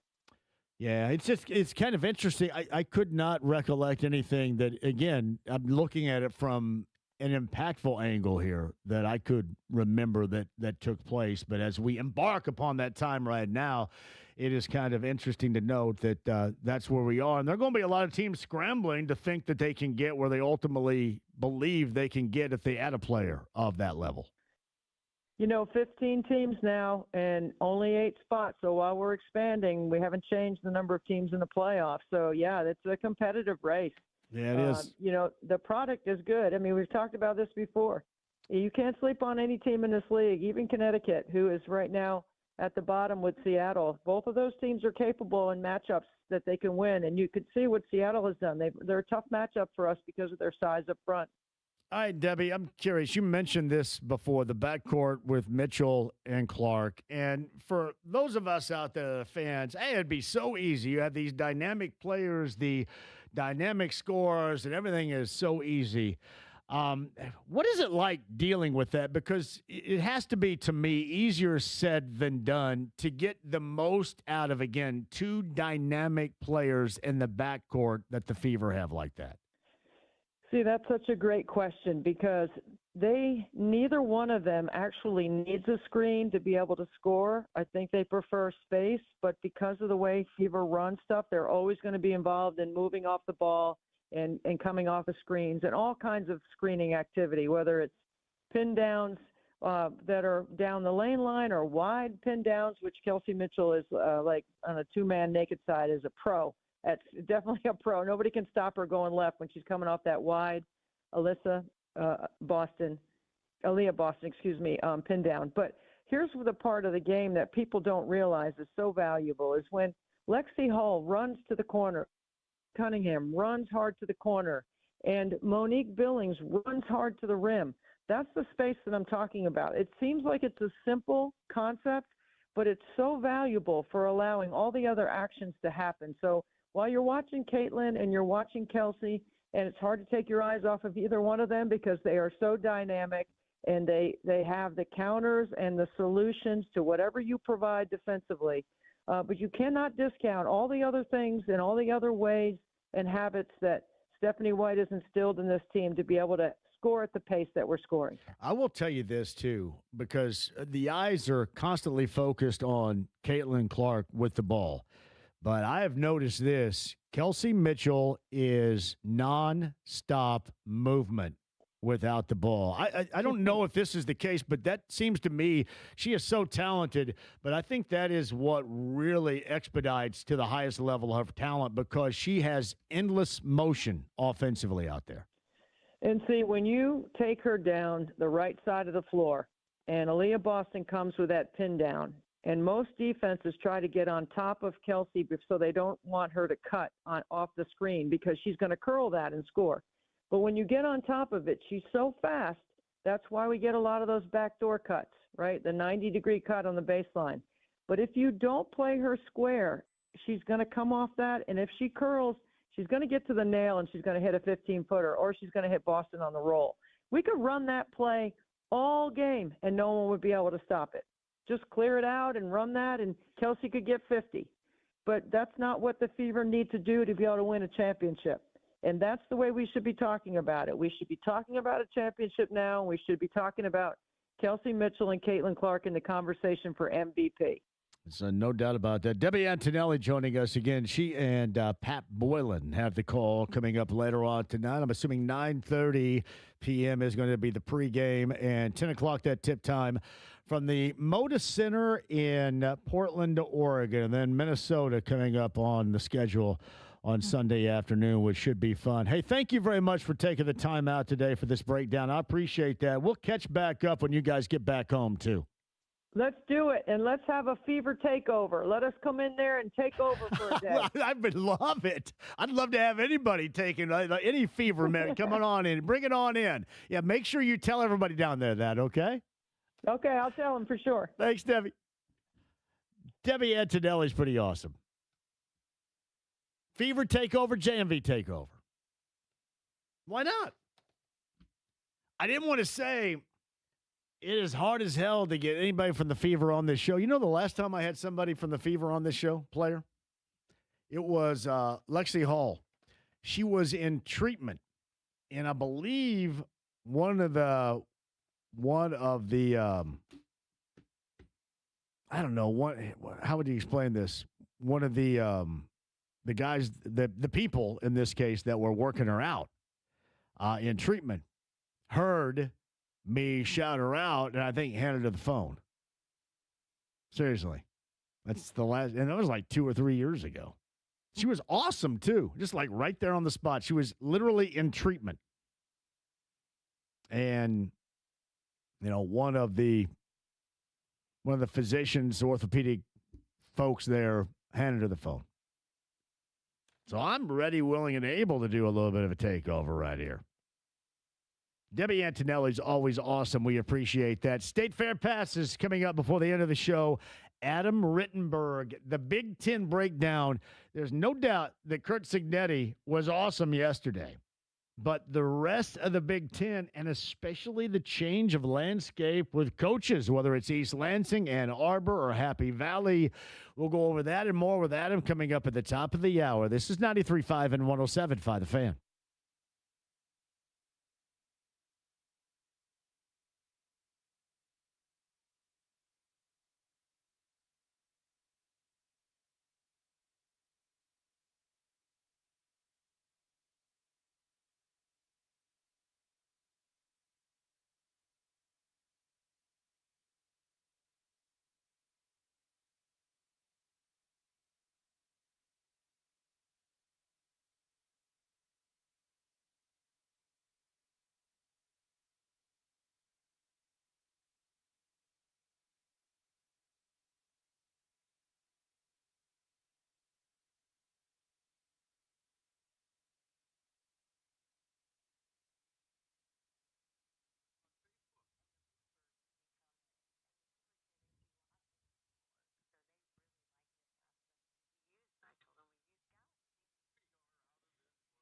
Connecticut water systems for your home. Do you have Connecticut? If you don't, let's make sure you get Joe or somebody from Connecticut in your place for that free water test today at Connecticut.com. Get signed up and get an appointment down in the books. What they're going to do is check your water and then find out exactly what they can put together to make your water the best water possible in your home. Drinkability, bathing, washing your clothes across the board for you and your family. If you don't have Connecticut, you don't have the best. And what is great about Connecticut, they will put together a system exclusive to your needs. Your water needs are finally addressed, nothing generic, just what is necessary for you and your situation. Joe and Connecticut Water Systems today. Get that free in-home water test. Sign up and get on the books right now. Connecticut.com.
The Ride with JMV. A wife, no matter how beauteous or affectionate, would severely impair my crime fighting. 93.5 and 107.5. The Fan. So loaded so far today. Zach Hicks, Locked On Sports. Debbie Antonelli, Fever television analyst.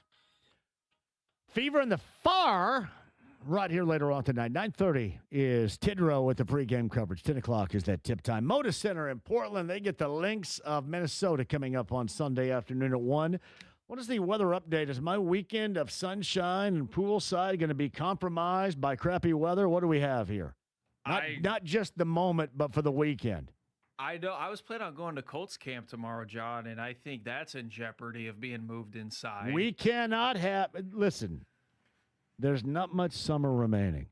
Yeah. And really, for a lot of people out there, summer has already concluded, given the fact school, ridiculously enough, starts in late July. Where the hell are we in this world when school starts in late July? Isn't that nuts? Yeah, it's stupid as hell. Every year, Dumb I feel as like hell. it gets earlier. Look how well-rounded an individual I am at the age of 56 and a half. And I thought we started school around August the 20th every year. I thought that was early. You go, what? This is way early. I would have, simply put, refused to start. No way. Late July. What does that look like? I would have refused to start school. And I'm not going. 16-year-old JMV gets told school starts. And listen, July 31st. If you're out there and you believe you need a 2-week fall break, you don't. You don't need it. You do not need it. In fact, some of you get a 2-week spring break. You don't need that either. Because it's weird. You have spring break, right? 2-week spring break, and then you come back and you're back literally about a month, and then school's over. Yeah. Just stick it out, right? Educators of Indiana, you guys need me. You guys need me on that wall. Everybody always talks about I'm common sense and I'm common sense this and that. You're not common sense anything. I'm common sense. Kids need their summer. Stop jacking with it. That shouldn't be hard. You don't need 2 weeks in the fall. You don't need 2 weeks in the spring. You can keep Christmas break the way that it is. Don't need all that crap. Jeez. What's the world coming to? I'm assuming, is it like that out of the state of Indiana, or are we just led by numbnuts. No, I think it's happening. I'm assuming we're led by numbnuts. You know me. Most of our numbnuts are all over. I said this earlier. They're all over my X account. Yeah. No wonder nothing can get done because of all the people you vote in are all over X like they're 13-year-old kids. Jeez. Yeah, no wonder you can't work. I'm on RM. I'm mad. Look at this person's doing. All tattletaling and stuff. God. Can you not be real dudes? Can you? Seriously. I'm going to tell you, I'm going to vote. I'm going to vote for real dudes. I'm not voting for any of these wimps. Jeez. And again, how is it for me when all these clowns are just rotten all over it? There's no way that can be for me. You got to switch over to the following tab, but even then, John. Following tab. There's a For You tab, there's a following tab. Yeah. But even then, the following tab, sometimes some stuff that you don't want infiltrates the following tab. How do I get the for I'll show you during the break. All right, I see it now. Select topics you don't want to see. So I could take. Well, you can do that. Oh, yeah, I can do that. I can just take politics out of it. Look at I just saw that right there. All right. Of the following topics here, what would you think that I would want to take out? Are you ready? Politics, sports, business and finance, science and technology, entertainment and arts, artificial intelligence, gaming, crypto, videos. I think everything but the entertainment and the sports you would take out. Yeah, I think so. And see, I don't like the videos that I constantly see of dudes fighting. I don't like the fighting videos. I don't need to see that. Back then, when you had a fight, you had a fight, and then it was over, you know? Video forever. Yeah, I think sports, I'm going to click all these over and see if I can feel better. Snooze topics is what they're called right here. I'm going to snooze on everything. Snooze it.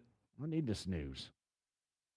JMV, I can go to 3 or 4 home games and sit in the 200 level for $35 a month. Of course, you have parking and other stuff, but I'd rather buy on the secondary market 3 to 4 games at $10 a piece. Very common price for weekday games, even when things are good. Jeremiah says, I ain't paying $8 for coffee from Starbucks. I'm paying $6 for it from 7 Brew. I go upstairs, I blank you not, and I want the most harsh black coffee possible. I'm sad that we have a nice machine upstairs. I'm sad that it's not an old school like Mr. Coffee worn out pot. I want it as harsh as possible because I'm just looking for the buzz. You guys are always saying, how are you so energetic? Like I have a process where I keep a level of energy.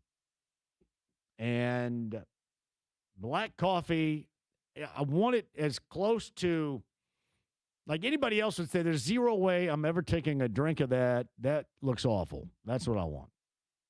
I'm not paying $8. $8 for a cup of coffee? I think it's more than that too, right? $6 at 7 Brew, huh? JMV, I promise you the For You is not. Thank you. And I saw this new tab in here that I can utilize, though. I feel better about that. JMV, Brad from Lagodi here. I was just jamming out to Milli Vanilli. I hope you're doing well. Thank you, Brad. Girl, you know it's true. Ooh, ooh. And back in the day, too, remember they won a Grammy. It was taken away because they were lip syncing. I just want to hear good songs and good, solid music. It was still good, solid music, even if the two dudes, Rob and Fab, were lip syncing. Give me a break. Still enjoyed it. All right, quick break. We'll come back. I got more from you on the text line. I've got State Fair passes, and Adam Rittenberg talks Big Ten football. That from ESPN, and it's on the other side. 93.5, 107.5 The Fan.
The Ride with JMV. Who's ready for some football? Football is a way of life. 93.5 and 107.5. The Fan. 317-239-1070 text line. Jim McCann, Southern California, mentions this. Huntington Beach City Elementary School District, that's HBCSD, starts on September the 1st. Well done, Southern California. Huntington Beach Union High School District, HBUHSD, starts on September the 2nd. It's more like it. This end of July bull crap around here. What are we doing? Center Grove goes back on Wednesday. Hey, by the way, shout out if you're running down on the south side. The Kopeski Car Wash on US 31 has one Laney Lou working there today. Last couple of work days before school starts again. Lane. Shout out to Lane. And I know this to be true because I had to haul her over there today. Well done. I don't know. How many people are getting their car washed today considering that there is rain on the inbound here? Do we know? Significant rain, storms, all that crap? I mean, I'm not the biggest car washer. I feel like I go like once a year, John, so I'm probably the wrong person to ask. There was a point in time when I haven't been in a minute, but I kind of got addicted to it. Addicted to the car wash. I don't know why. It was weird. When you went early, then you would get that smell, like a really incredibly fresh smell in. There are so many levels now. You can go this level and that level, 19 different levels of car wash. I just do the normal one. Much like me, I always like to give my vehicle a complete undercarriage cleaning. Do you? Because I know how that makes me feel. I can't imagine how it makes my vehicle feel. I wonder what our next guest, Adam's, thinking about this conversation. We'll find out on the Andy Moore Automotive Group hotline. He in Chicago had to deal with Kurt Signetti yesterday, who was much more entertaining than I.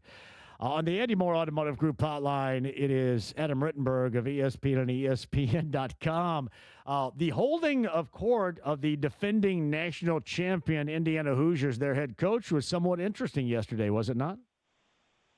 It was, and you kind of come to expect that from Sig. I had a chance to visit with him early in the day and kind of said, hey, what do you got for us this time? Because we all remember his performance a couple of years ago, when they hadn't done anything, and one of many called shots that he's had at Indiana, and then certainly last year playing up the disrespect that they had after making the playoff but not advancing, and using that. And so it was certainly a fun performance to hear him throughout the day, and the shots that he took at the SEC were absolute gold. So a fun day indeed as they wrapped up Big Ten Media Day. When's the last time we've seen a coach call their shot and then cash in with the shots that they called as much as he has? Well, it's hard to think of someone at a school with Indiana's history, doing it like he has, or even moderately. Your coaches come in and talk about expectations and standards and things that they want to do and accomplish, but I can't think of someone who was able to back it up the way that Sig has at Indiana. From the moment he arrived there to his first interview at the Big Ten championship game on the day that he was announced, to the basketball court, to really everything else. And I think that confidence permeates throughout the program. And obviously you have to work and you have to do the types of things that are necessary, and he outlines them. We all have heard those phrases from him before, to actually do the winning. But if you're not confident in yourself, you're probably not going to accomplish great things, and that's not something he lacks. Adam Rittenberg of ESPN and ESPN.com joins us. I say this all the time because people always bring up, look at the money or look at their regular season schedule. And what impresses me the most, even beyond, well, I shouldn't say this, not beyond a national title, but what impresses me the most about what he has accomplished is the way that he puts together a roster, having the finances, the resources or not, but the way you put it together and have it work at that place, the way that it has the past 2 years, is to me still the most amazing aspect of all this. Absolutely. And, I think the word that comes to mind, and people have said this to me about Sig, is efficiency. And, he's someone who has a very clear vision for every element of the program, including roster building. And so, they know who they want. They go after that person. They don't waste a lot of time I remember that weekend right before the Peach Bowl, the semifinal game last year, was when they, loaded up on transfers and were able to get pretty much everybody they wanted for the season coming in, in a relatively short span. So he does not waste a lot of time or meander as he's figuring out the roster. And, they obviously had some needs after last season, from quarterback to defensive end, one of the offensive line spots certainly coming in. Joe Brunner from Wisconsin was a great addition. And so, but it wasn't like they took 30 transfers. I think they took 17 or 18, but they took some real high quality guys. And, with the resources that they have, they were able to land them. But it all starts with the vision of the head coach and the approach that you have towards roster building. Because if you just grab transfers or you just chase guys because other teams are doing it, it's probably not going to work out in your favor. It's Adam Rittenberg with us. What's also kind of interesting about it is people, I think, often forget how many holdovers. I mean, there are a lot of, there were a number of, I should say, a handful of Tom Allen holdovers that had significant moments for him as well in the past 2 years. And he made a point to say, hey, listen, everyone's making a big deal about how the JMU guys are gone. Like, what about the Indiana guys who have been here 2 years? They've become our JMU guys. And I think that's been maybe the most impressive element of what he's done there is taking the guys he inherited who are clearly talented. And TA deserves credit for that, him and his staff, that they brought some good players there. But Kurt and his staff have brought the most out of them. And, you look at Carter Smith, you look at, other players who Isaiah Jones, guys on the defensive side who have really blossomed under this staff. They weren't JMU guys. They weren't guys who knew how Kurt Signetti and Brian Haynes and the rest of that staff ticked. They just embraced them, and they've risen up and become, in some cases, elite players. Charlie Becker. So I think that's really an impressive part of this, and also something that needs to be looked at when you're analyzing what Indiana can be again this year. You're naive if you don't think they're a playoff contender. They absolutely are, and they're probably going to be as long as he's there in most seasons. And part of that is the development piece. It's not just spending money on Josh Hoover and Nick Marsh and those defensive linemen from Notre Dame and Kansas State. Like, it's about inheriting players that maybe haven't blossomed yet and figuring out how to make them the best they can be, and they've done that. You mentioned Hoover and Marsh, and I'll add in Turbo Richard as well. Impactful players at impactful positions offensively for Kurt Signetti coming up to defend their national title. How do you ultimately think that's going to work out, especially with that particular trio?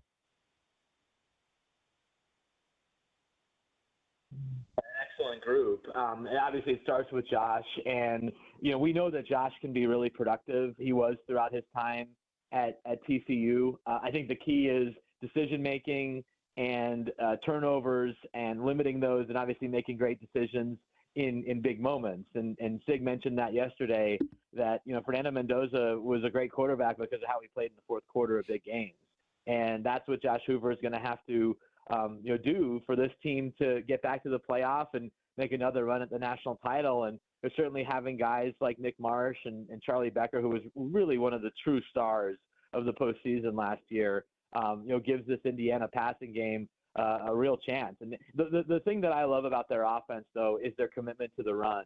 No matter how a game is going, no matter how the opponent, how good or bad they are going to run the ball with multiple backs. And that was a big part of their success last year. And I think, guys like Turbo Richard will help them sustain that approach this year. Who most impresses you either on the inbound, new, or holdovers, defensively speaking, for IU this year?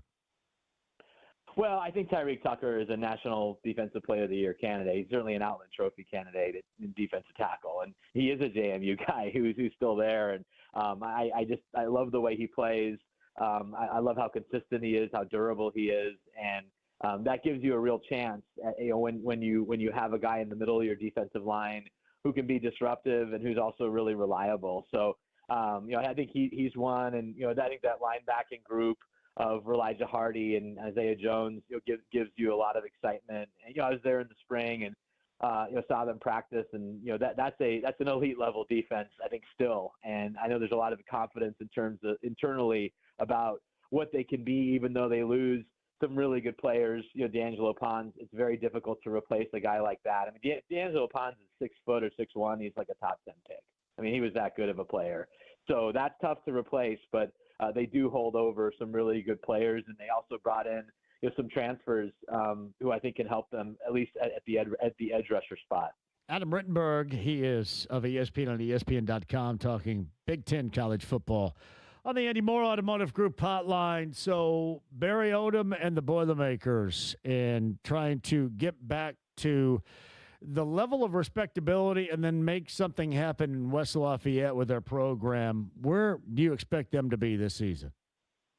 Yeah, I think they'll be better. It couldn't be a lot worse, and that's not saying much. I just feel like they this felt like a full off season for them, and a large part of the struggle last year was how late they got some of the players on campus that they were going to be relying on, and I don't think they had that same issue from talking to Barry, and his general manager was there as well in Chicago. I think they feel like they've been with this group now since the end of last year, with obviously some new additions, but some of their core pieces from last year are back, and I just think certain areas will be a little bit more reliable. Depth should help them. Now, the schedule doesn't do them any favors with Notre Dame and Wake Forest, a team that surprisingly won 9 games last year. Jake Dickert's a heck of a coach who has roots here in the Midwest, so that's going to be a tough game. And then obviously the Big Ten schedule. But I think we'll see a Purdue team that's more competitive, returning quarterback in Ryan Brown. And I know that Barry is really excited about what he can do this year.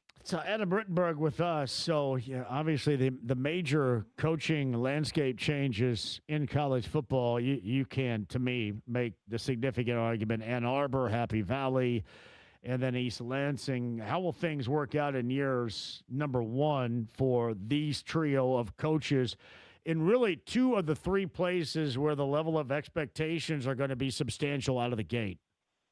No doubt. And I think of the 3, Penn State, to me, has the best chance to make the playoff, because of, who Matt brought with him from Iowa State, some really good players who have, been in big games over the years, including quarterback Rocco Beck, but also some really good defensive players and, linemen and on both sides of the ball, players like that.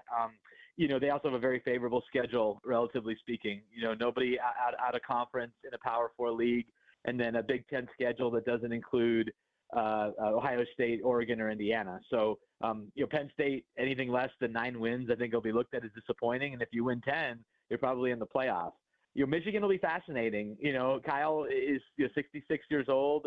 He's not going to be coaching there for 10 years. He's there to win. I don't know if they're ready to win at an elite level, but I think they're a team that can be better than it was in certain elements last year. I think they're going to run the ball really well. I think they're going to play good defense, possibly great defense, and his teams are always very strong on special teams. It was one of the strengths they had at Utah. I just don't know. The quarterback situation is a major question. If they're going to be a substantially better passing offense, and they've been really at the bottom of the FBS in passing the last couple of years. So that's certainly an area to watch. I think for Michigan State, they've got a lot of work to do. I don't think the roster is where it needs to be. The league is very tough, and I think it's going to take some time for Pat Fitzgerald to get that thing going again. But you look at Indiana and you look at other examples, and if you feel you have the right coach and the right approach, they can rise up too. The issue that I have with him is the offense completely fell apart towards the end of his time at Northwestern. Even when they were winning, some of those years, their offense was near the bottom in almost every category. So if they have it together on offense at Michigan State, I'll have more confidence that they can rise up a very tough Big Ten ranks a little bit faster. So last year, IU beat the Ducks in Eugene, beat them again in the Peach Bowl to advance to the national championship game. For Dan Lanning and the Ducks, is this a championship game advancement or bust for this group that he has this year? I think it's a team that, I hate to say this, it almost doesn't matter what they do in the regular season unless they lose enough games not to make the playoff, which would then be a major disappointment. But whether they win 11, whether they win 10, it's about what they do in the playoff, right? Because 2 years ago they were undefeated, number one team, won the Big Ten, and then they just get blasted by Ohio State. This past year, again, a really good team that just had lost to Indiana, but was certainly capable of advancing in the playoff. They won 2 games, and then Indiana blasted them. So, how they perform in the playoff is really going to shape how we look at this season for Oregon, and it's a big reason why Dante Moore came back at quarterback, while their entire starting defensive line has come back. I think their offensive skill will be deeper and better than it was last year. They had a lot of injuries at running back, receiver, and tight end. If they can stay healthy at those positions, this should be a top 5 offense with Dante Moore leading the way. So I think, anything other than a deep playoff run will be looked at as disappointing given what Oregon has coming back. All right. Hot seat, Lincoln Riley, you're number 5. Lukewarm to hotter seat, Matt Rule in Lincoln with the Cornhuskers. Let's start with those 2 programs. Yeah, I don't think Matt's on the hot seat. I mean, they gave him an extension when all the Penn State stuff was going on. Whether they end up regretting it or not, we'll find out. But they do not want to fire Matt Rule. So yeah, Lincoln Riley's in a really interesting place because he believes this is a team that can make the college football playoff. He's no longer complaining about what USC doesn't have or what he inherited from Clay Helton. They feel like this roster is certainly strong enough and doesn't have many obvious holes. And so the challenge for them is going to be their schedule. So they have 5 critical games, 3 at home with Washington, Oregon, and Ohio State, and then 2 on the road, Penn State and Indiana. And so I think they'll win at least one of those ones at home, but if they can win 2 and then split the road games, I think they're going to the college football playoff. But if they go 1-4 or 0-5 in that stretch, then USC may be looking for a new coach. It's that simple, and why this is such a huge season for Lincoln. How about in Wisconsin and Madison with Luke Fickell and company? Is this going to be a year where they do a lot more? And I'm assuming Badger fans would expect it, but what do you expect out of that program? Yeah, I think they'll be better. I was up there watching them practice this spring. I think if they can stay healthier at key positions, namely quarterback, because they've had no health at quarterback the last 2 years, that they're going to be a better football team. I think the challenge is, can you get through September with limited injuries and decent enough morale? Because you have Notre Dame to begin with at Lambeau Field at the opener. Notre Dame hasn't played since last November. They're going to be incredibly fired up for this one, and I think they'll probably win easily. And then Wisconsin also has to go to Penn State. So that if you can get through that September stretch, you have a schedule that isn't loaded with contenders. I don't think there's Ohio State, Indiana, Oregon on that schedule either. So Wisconsin's got an opportunity to pile up some wins and start to feel better about its trajectory. And from talking to Luke in Chicago, I think he feels much better about the leadership. He's excited about Colton Joseph, who's a different type of quarterback, dual threat, coming in from Old Dominion. They think they can run the ball a lot more efficiently this year. And then defensively, he likes some of their star players there, Mason Posa among them. So they've got a chance. It's just, how are they going to emerge from September with those 2 big games? Adam Rittenberg's with us regarding Big Ten in college football. Give me a surprise team or 2 in your estimation as we sit here right now. I don't know if Minnesota would be a surprise, but I think that they're a team that has been right on the cusp of breaking through, winning 7-8 games pretty much every year. I think with a returning quarterback and Drake Lindsey, they have one of the best pass rushers in college football, and Anthony Smith, a lot of other returning players. I think they're one to watch potentially. And then Washington, again, they were a team that took a step forward last year. they need to play better in the big games, especially away from Seattle. But they bring back Damon Williams Jr., who briefly entered the transfer portal in January and ultimately returned. And Jed Fish was talking about the defense, under the leadership of former Purdue head coach Ryan Walters, possibly being a top 10 unit this year. That's how confident he feels in that side of the ball. And if that's the case, they can be a very disruptive team. They go to USC. Indiana has to go there.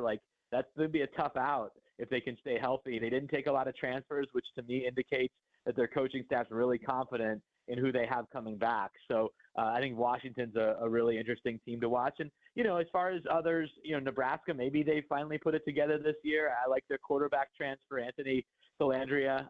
Northwestern has Chip Kelly as their offensive coordinator, although they have a really tough schedule, so it might be tough to have major progress until year 2. But yeah, I think Washington and Minnesota are two that I'm interested in. I'm going to ask you about this because IU kicks off their season again in defense of their national championship at home against North Texas. And the Mean Green, they were good a year ago. I think they lost a little bit, but there's an interesting dynamic at work here, and I'm sure you've noticed that.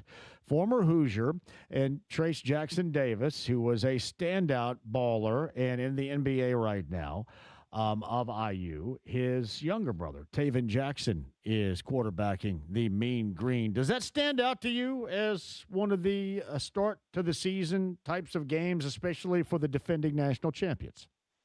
Well, it's certainly interesting for Indiana fans because of the Jackson family ties to the school, but that situation is more common than you think because of the mobility of quarterbacks. Aiden Childs, for example, left Michigan State. He's at Northwestern. Northwestern plays at Michigan State this year. Those situations tend to happen, but I think the real intrigue is Indiana. And hey, they're defending their national championship. How are they going to look? How is Josh Hoover going to look?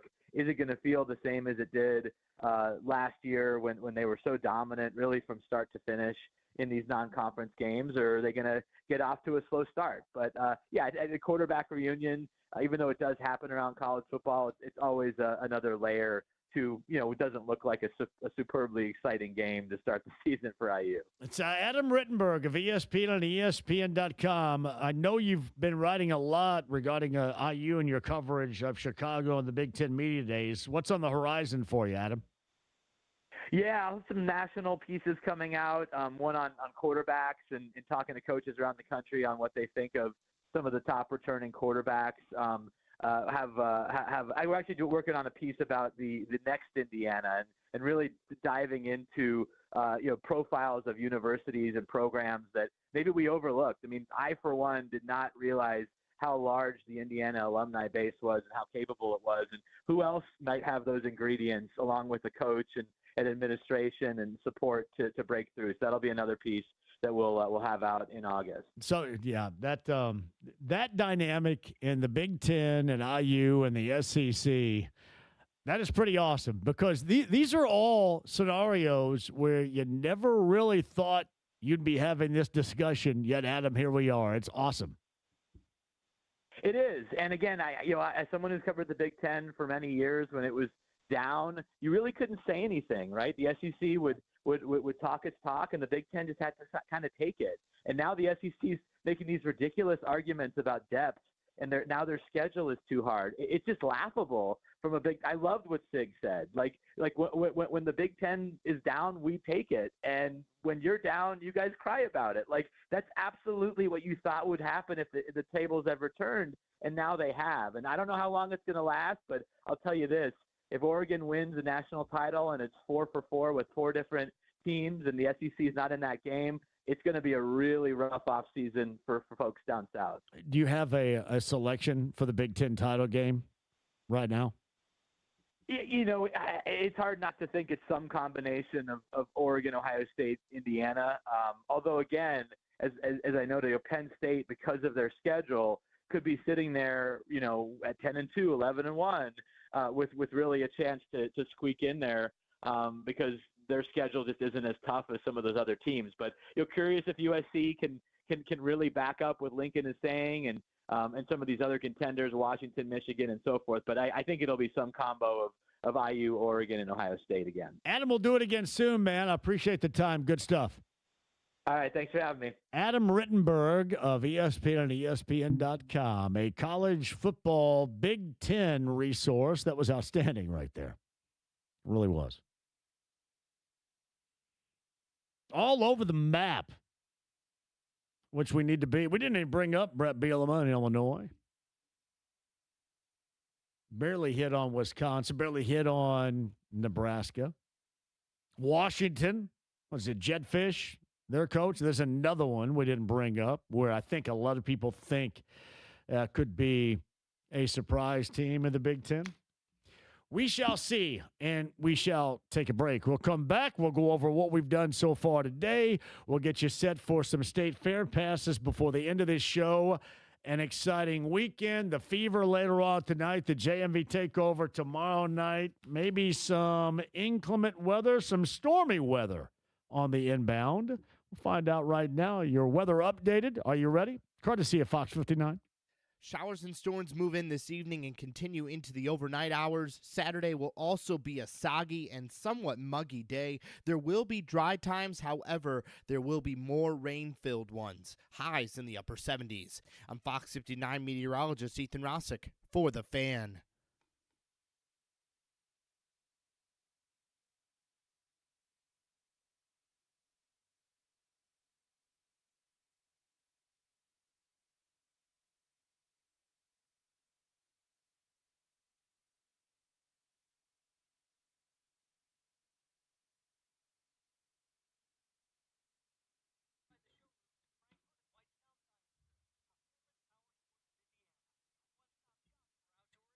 The District Tap, you got two locations, north side. Man, hit that up tonight. Maybe it's a date night for you. Maybe you're just out and about with buddies watching TV. You got TVs everywhere, happy hour specials, damn good food, music, entertainment as well. Clearwater Crossing, ask for Sammy, the bartender and server.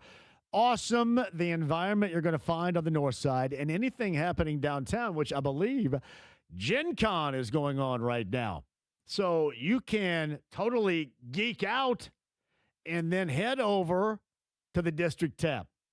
Happy hour specials, damn good food, musical entertainment. Now, I don't know if they play Dungeons and Dragons at the District Tap, but maybe you guys could break out a board game or something like that and have some fun while you drink and you eat and you watch some TV at the District Tap downtown with Gen Con going on. Hey, seriously, destination locations with both. To find out more online, thedistricttab.com.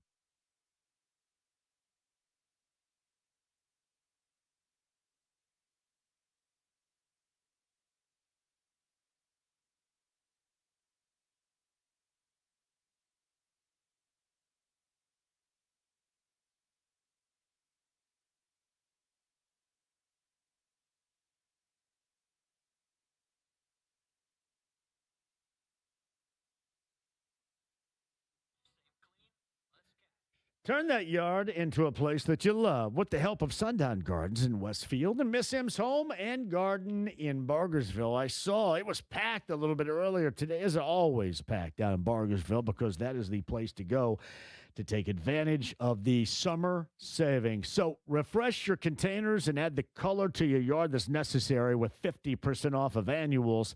Go big, 20 to 40% off of container trees and shrubs, and 20% off of perennials. How about creating that dream outdoor living space? They got sales on pottery, fountains, and in-stock patio furniture right now, up to 30% off there. And you can check out the gift shop too, Sundown and Miss M's. They have it for you, up to 50% in savings off select gifts now through the end of the month and going on at both Westfield location. That's Sundown Gardens in Westfield, and down near me, not too far from my house, that's Miss M's Home and Garden in Bargersville. Again, stop by and save today. 186 in Spring Mill Road in Westfield. That's Sundown Gardens, and State Road 135 just south of Whiteland Road. Miss M's in Bargersville.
The Ride with JMV. Kids need their summer. Stop jacking with it. 93.5 and 107.5. The Fan. Don't jack with it. Mike Score right here. And a flock of seagulls. I love the flock of seagulls. You like this song? Yeah, dude. I saw a flock of seagulls maybe 4 years ago. Something like that. 3-4 years ago. They were around here? I was still fat at the time. Oh. You were in the fat phase. That's how you keep track of time when you were like that. And yeah. I know it. SF, still fat. And what's funny, I had no idea. It was like moving along. Everything's okay. I'm still hooping like that. I did walk a lot more than I do now. But now, Mike Score and a flock of seagulls. Somebody just asked me, if you won the Howard Jones tickets, let me know next week, because I've always said they normally email the winner's concert tickets the week leading up to the show. So if you're still looking, for example, we gave away Howard Jones. That's Howard Jones, English Beat, Modern English, and Wang Chung a week from tonight at Everwise Amphitheater. I'm going to be going. Howard Jones is going to join me coming up next week, I believe. I love Howard Jones. Always awesome. But that's at Everwise coming up a week from tonight. But normally when we give away tickets, promotions, I think, send those out a couple of days prior to the shows. So sit tight on that one, if you would not mind, because at some point that's going to be coming to you. And as well, you got Garth Brooks that's coming up. 4 dates in all at Gainbridge Fieldhouse in the not-so-distant future. So sit tight. Just keep me updated, too. And I will ask folks, tell folks exactly what needs to be done in that capacity and promotions. But protocol is, again, normally a couple of days prior, if not less. But watch your email when you get an email from us, either email or text. I'm assuming it's an email in this case. But yeah, coming up next week, you've got Howard Jones. I don't know what is what's this week? Do we know what's going on in Ruoff tonight or this weekend? I have not checked on that. I know next week you have Howard Jones and the concert, the 80s concert that I talked about at Everwise. I believe at Conner Prairie you have the Fab Four. That is the Beatles tribute band. What's at Ruoff this weekend? Anything? Train tomorrow. Oh, yeah. I'm sorry. Train is tomorrow, and then Styx in Chicago on Sunday. Yeah. Yep. Now, what's the guy's name? Monahan? From Train? Yeah. I think that's it. Yeah, something Monahan. He's actually been on here before, too. Pat Monahan. Pat Monahan, which is the reason why I don't know his first name. Yeah. Pat Monahan of Train. He was actually really good. Cool. Train is one of those bands to where no matter what's going on, they're on tour in the summertime and a lot of people go. They're just a sing-along group. Yeah. What's the favorite Train song out there? Drops of Jupiter. Drop the name. Yeah, that song, right? Yeah. What about that's right, yeah. I'm trying to think of, there are a couple of others there too. Drops of Jupiter. Is there something Soul Sister kind of thing? Drive By would be another one, but were they Hey Soul Sister too? Is that right? Is that what they do? I believe they do. They do. Yeah, good call. Drive By is maybe my favorite. There is one, and I'm trying to remember it right now. And I can't. That's too bad. I don't even know how popular it is, but the 10 most popular Train songs, that's tomorrow night, right? Yes. Have you ever heard 50 Ways to Say Goodbye? That's one I like. Yeah. That one's really good, John. Yeah. Yeah. Is that what? Yes, with the Starts out like trumpets. that. Yeah, I don't mind that. 50 Ways to Say Goodbye. I believe Pat Monahan is from Northern Ohio, is he not? Around Cleveland? You guys are bros. This is bad ball knowledge by me. You guys I are didn't know. I think you guys are like home state bros right there. I believe so. So you got Erie, Pennsylvania. Well, I mean close. That's Northern Ohio. Yes, right? Yeah, basically. it is Erie, Pennsylvania. That's where the Wonders were from too. Erie, Pennsylvania. I'm just fictitiously, the Wonders were from Erie, Pennsylvania. Chicago and Styx coming up on Sunday too. Great sing-along bands for everybody to enjoy.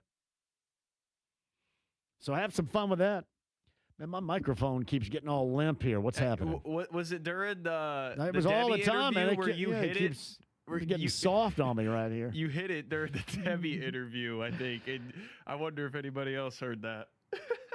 JMV, I hear you talking about the Pacers and DAZN. Do we know anything concretely yet? We do not know anything. And that's why I've been an advocate by saying, hey, one side is we don't know exactly what's coming up yet, but you need to be cost efficient for the fans.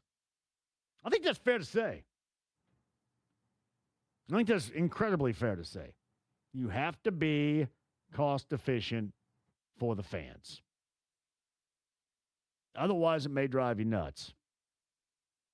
John, I'll add this into this conversation. Mike Vorkunov, he works for the Athletic. He reported yesterday that the Wolves finalized their deal with DAZN. Yeah. And again, it could look different for all these teams, but he was talking about there's a detail in here in his tweet that says they're making 15 games free for fans to watch, which I don't know how to take that, because I wonder if maybe the price is too high and they're like, hey, we'll give you 15 free games. That concerns me. There's nothing about the price in his tweet. And then what would we average that out? Right. Do you know exactly for the Timberwolves in this case, which again could be different for the Pacers, what that would average out to per game? That I don't know, because there's nothing yet as far as what the price would be for these packages. So I don't know. I really, it's hard to say. It's hard to say. But because somebody was telling me that what it comes down to is maybe about $6 a game if it's handled to that capacity. And can I be honest, John? Yeah. Last year you could have went to a Pacers game in person for $6 and sat in the 200 section. Exactly. That's a 19-win season. Exactly. Yeah. But, who knows? If this is going to be the future, it's only going to get more expensive, right? You're paying to go to games, the same cost where you could go to games. So I don't know, man. It's definitely nerve-wracking. I think you've done a great job talking about it this week, and Austin Karp was great in that conversation, but you're right. We don't know, and we kind of just need to wait and see until details come out and more teams start finalizing their deals with DAZN. That will. This is not a time where you want to overextend anybody, and I'm assuming that everybody with the Pacers, they have that in mind. You just don't want this to be, well, this is our lone option, so we had to take it. Very important season, actually, very important couple of seasons for this. The last thing the NBA teams, JMV, need, including the Pacers, to do, you got to put the fans first. They could do the BS streaming and also get a local station for over-the-air broadcast for locals, but no. If that is not the case, I will not watch. Again, Jennifer, we'll see. Eric says this, my daughter has a job with 7 Brew up here in Kokomo. Shout out to Kokomo. JMV, I enjoyed Zach Hicks on the show a little bit earlier. Are you going to do that again? We indeed will do that again. Zach Hicks of Locked On Colts was very good a little bit earlier today. All right, tell me this. I know we got a little bit of extra time coming up after the top of the hour. How much do we have? We're going to have about 10 minutes, John. About 10 minutes? All right. We can call an audible on that, but that's what it's looking like right now. All right, 10 minutes of anything goes coming up at the top of the hour. So anything you guys want to talk about, we'll probably just do the same thing here too. Anything you guys want to discuss on anything goes, that's coming up at the top of the hour. About 10 minutes on the clock, we shall have that. I should also mention, The reason why there's no hashtag Ask Pat or Pat Sullivan today is because Pat is on vacation. I believe Pat is involved in a wedding in Florida during this show today. Oddly timed / scheduled wedding. Hey, 2, if you're in town for Gen Con, have you ever been to Gen Con? No. Me either. Is there anybody there at what's Gen Con? Are there any stars, any actors or actresses?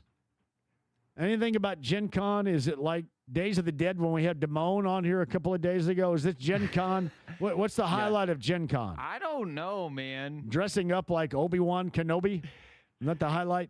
You ever seen the Leroy Jenkins video, or is that reference going over your head? I have not seen Leroy Jenkins video. What is the Leroy Jenkins video? It's just I think Dungeons and Dragons famous viral clip.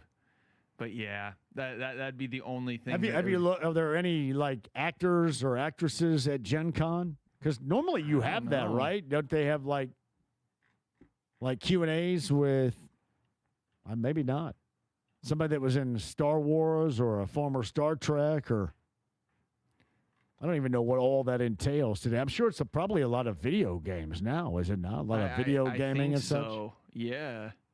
I don't know. Maybe I'll have to do some research on this and see if anybody's around here. Did anybody dress up as Thundar the Barbarian? You ever watched that cartoon? Had a 2-year run. Thundar. The reason why I know this is because I'll come home. This is serious. I'll come home from a JMV takeover, and I'll get home maybe 1:30 in the morning, and I'll turn it on to Boomerang from the Cartoon Network, and they'll have back-to-back episodes of 60s Johnny Quest is awesome. This with Race. You ever watched the 60s Johnny Quest? Yeah. And Tim Matheson, the actor most noted from Animal House, is the voice of Johnny Quest. When he was young, he was the voice in the 1960s of Johnny Quest. And that was unique in the 60s because, unlike most cartoons, I don't even know if there are any other cartoons out there. There were like losses of life. Like dudes got whacked, got offed in Johnny Quest episodes. And that cartoon in the 1960s. Seriously, like henchmen were off. Violent. So, yeah, Johnny Quest, but after that, and it had a 2-season run starting in 1980, Thundar the Barbarian. And it was Thundar. I believe it took place in like where we are now in the 2000s. Thundar, Ukla the Mock, and Ariel, 1980 and 1981, who was the sorcerer. Ariel, the smoking hot cartoon chick, Ariel. Let me tell you, I don't know if you've ever been turned on by any cartoon chicks, but that's it. Let me tell you, Ariel. Look up, seriously, look up Ariel from Thundar the Barbarian. I'm seeing it right now. I don't know who created that cartoon character, but well done, my brother. Well done right there. Thundar. Gen Con going on this weekend downtown Indy. Gen Conners, if you're in town, welcome, enjoy, and hit the District Tap downtown. Not too far from you guys are playing Dungeons and Dragons on the sidewalk right there in front of the convention center. Right there. Right then and right there. All right, quick break. We'll come back. We've got State Fair passes and anything goes as if we're not already there coming up here at the top of the hour. Sit tight, 93.5, 107.5 The Fan.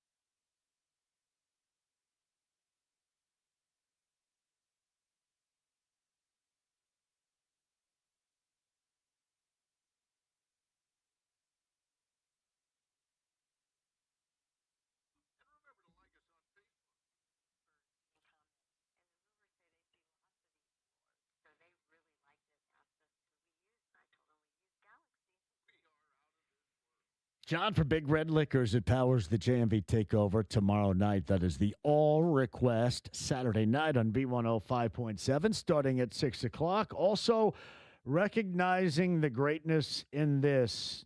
Do you know Oliver Winery? You know it, right? I-69, southbound, just a little bit north of Bloomington. Started in 1972, and it is now the largest in the state. Oliver, sweet red, white, or rosé. 3 for $25. You're going to save $8. Oliver Winery Wine. You can find that at Big Red Liquors, too. How about this? Cutwater 4-pack cans, $2 off, too. And High Noon, double shot power. Going to give you a savings of their 8-pack cans. All you can find at Big Red Liquors. 100-plus locations, state of Indiana, the red-hot deals and more. That location nearest you, empowering the JMV takeover tomorrow night on B105.7. Find out more. That's BigRedLiquors.com.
The Ride with JMV. Let's go out and play golf and relax. Okay. Be the ball. Sink the putt. Make the shot. You know a lot about golf. 93.5 and 107.5. The Fan. State Fair passes number 15 right now.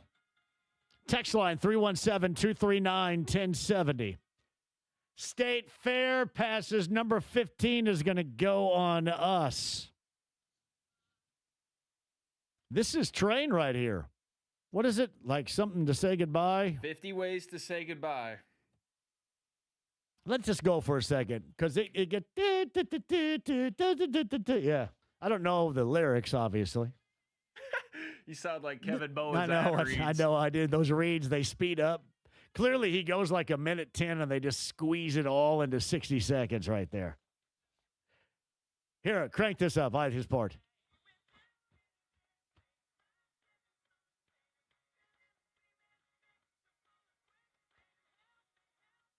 Pat Monahan and Train coming up tomorrow night at Ruoff Music Center.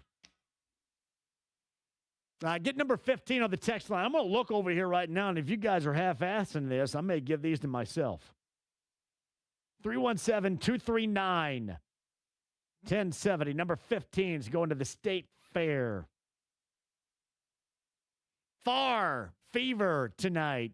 10 p.m. the tip, 9:30 pregame. Debbie Antonelli will be doing the TV along with Pat Boylan. She joined us a little bit earlier. Adam Rittenberg of ESPN, Zach Hicks, Locked On Colts podcast, 1075thefan.com. Mike in Brooklyn is right now. Hello, Mike. JV, what's up? Good to hear from you, pal. How are things going in Brooklyn? All right, yeah. Listen, I'm psyching myself up for the season. You know, I've never entered a season where I haven't convinced myself that the Colts were going to win the Super Bowl. Sure. Regardless of what my thoughts are. So I'm pulling out all the stops here with Indiana connections. Last weekend I was in. I'm doing the Guns N' Roses Triple Crown. I was in Saratoga last week, and they're playing in MetLife Stadium on August 12th. Yeah. And in Vegas on August 22nd, and I will be there. And I remember you saying that you almost had them in Indiana for the Indy 500. Right? Yeah. So I'm thinking, yes. All I have to do is Colts win the Super Bowl, and then I need you to all do me a big favor, claim that Indiana, leverage on Axel, and let him be the performer for the Super Bowl victory party and parade, and I will be there. Got to be. What's your favorite GNR song, Mike? To be honest with you, I'll say a little. For me, actually, it's estranged. Just like the whole song, the lyrics, the way it's arranged, it's an epic. I got to go, I always go Mr. Brownstone. Good choice. And I like Rocket Queen too, because they mix in whoever Axel was having sex with in the studio at that moment. Yeah, I believe it was a bandmate's. It was a bandmate's girlfriend too. I think, right? yeah. That was one of those stories that. Man, no, but maybe a little too much. one of the. You know what? And that's exactly what you would expect in an elite rock band. They had great music that we always wish should have been more, and a lot of issues. That's what a rock band's supposed to be like. Yeah, they definitely walked it like they talked it. And a funny story, we were there, so I got four of my friends. We went up there. Most of these guys are like horse guys, so I was like, listen, if they're trying to get me to Saratoga because I've never been, and I was like, listen, this is your shot, okay? So anyway, we were late we were at the track all day Saturday. We were late to the concert, and we went out to eat. We went to this restaurant and everything. And then when I was looking up like the concert thing, they said that Axel was actually in like a gelato place that we were right there. And I was like, none of you guys could have gotten a gelato. We're all from New York. Nobody got a gelato craving that night that I could run into Axel and say, yo, what's up? Because these guys were like, yeah, I don't know. I was like, I can't count on you guys for anything. I tell you, man. Well, listen, if they do that, then something special has to occur. There's no question. Yeah, man. You got to use the Colts Super Bowl victory. Everybody in Indiana's got to claim Indiana, or put the leverage on Axel, the greatest front man that ever lived, in my opinion. For his Indiana roots, he's going to have to be at the parade and all that stuff.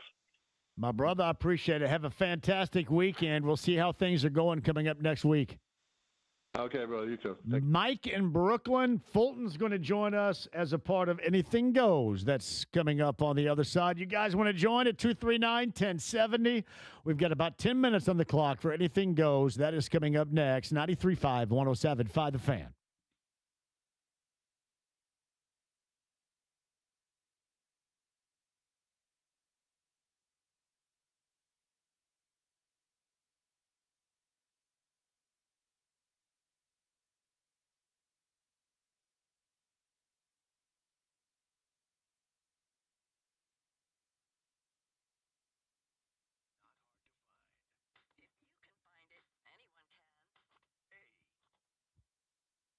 Hey, John here for Mark Dietel, Mark Dietel Realty, 317-755-4232. That's markdietel.com, markdietel.com today. The story of Mitch in Martinsville is incredibly famous. His home was getting too big for Mitch. He was looking to downsize. He heard about Mark Dietel on this here radio show, decided, hey, Mark's the right choice. Fantastic choice, in fact. It was. Offers within 48 hours, closed in 30 days. That's what you're looking for. And Mark Dietel's the only real estate expert I trust and recommend with the sale of my home. Mark Dietel guarantees your home sold at a mutually agreed upon price and deadline, or he will buy it. Pick your move date. There are no long-term contracts you can cancel at any time. Mark Dietel Realty, 317-755-4232. Tell him I sent you today. MarkDietel.com or DIETEL.com today.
The Ride with JMV. My vehicle's too big. Stop giggling, everybody. I'm talking about a vehicle. My vehicle is too big. 93.5 and 107.5. The Fan.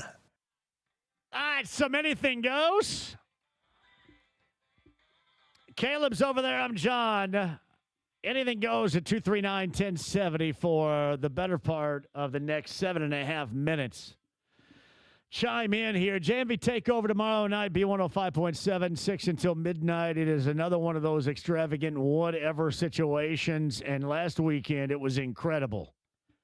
So we're going to floor that son of a gun coming up tomorrow night. I promise you that, with a JMV Takeover all request Saturday night. The only show nationwide that does that.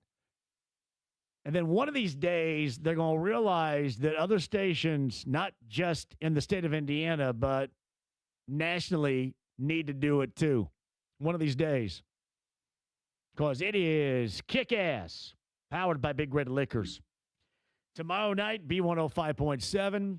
JMV, what'd you say you were playing with these dudes from Florida tonight? 9:30 is the tip time. It is at the Arc, down off of 135 and Stones Crossing. The Center Grove area, just a state-of-the-art basketball facility that has just opened. So how do you open a state-of-the-art basketball facility, Caleb? You let a bunch of old, decrepit dudes have a tournament in it. And I was not going to play. They've got different age brackets. I'm 56 and a half. I'm playing with a younger one, so I'll probably get my ass worked tonight. And I'm playing with some dudes from Florida that need somebody.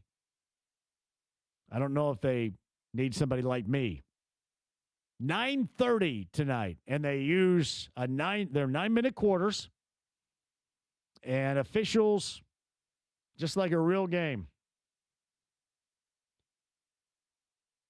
I promised myself I'd never do this, and here I am.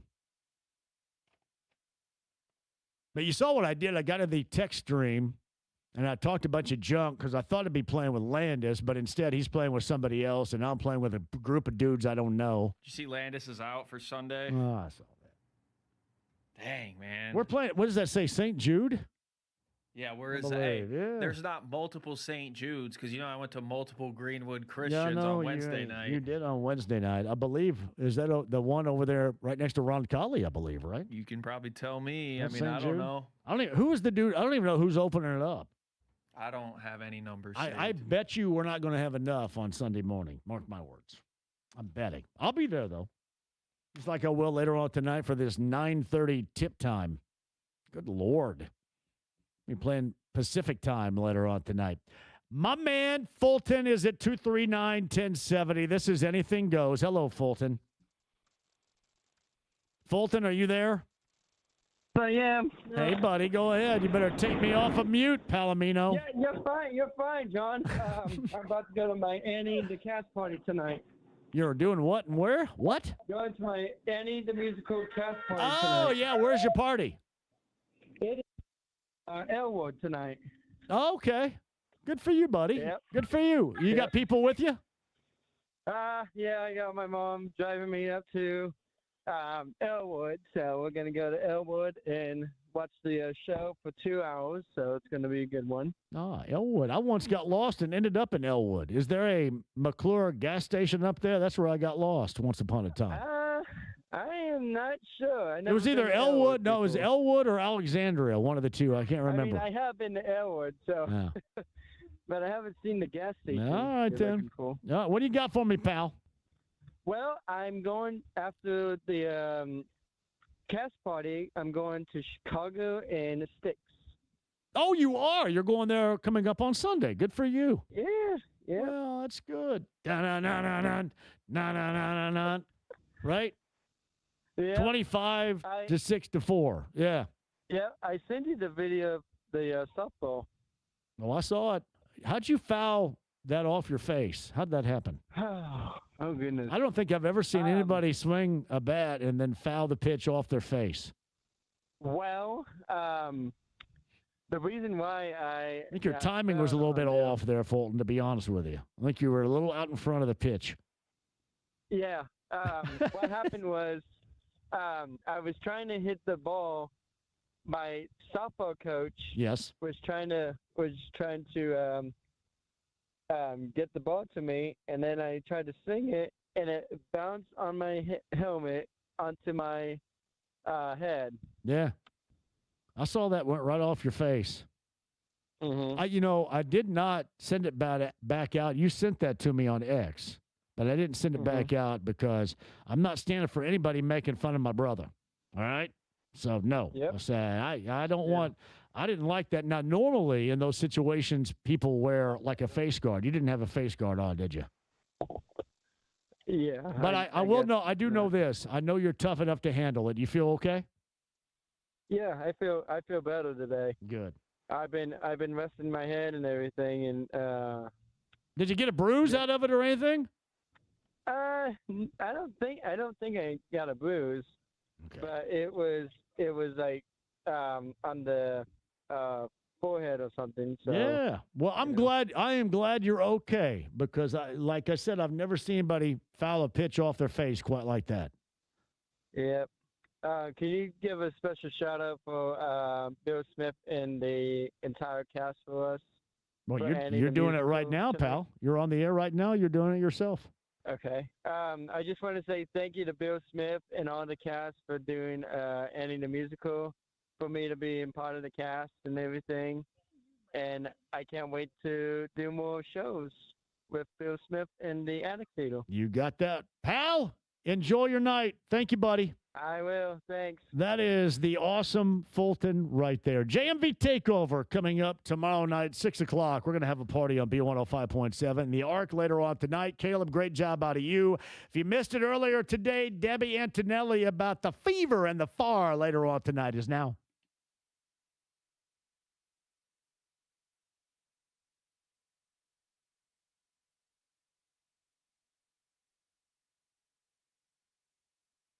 And Debbie Antonelli, one of my favorites, joins us now. Debbie, thank you for the time. How are you?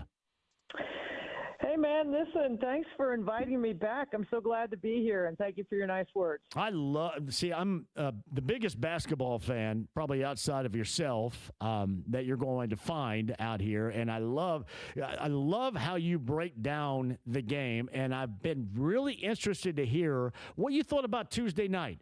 Because even though you've got a Seattle team that's not very good and record-wise not good at all, it looked like a situation. They had a red-hot player. The Fever got up big and saw their lead get paired into and then came back and won. And you had, again, Noah Lee of Boston for significant portions of the game, but both your star players as well, and Caitlin Clark and Kelsey Mitchell, were outstanding. Was that this team, in your estimation, hitting their stride right now?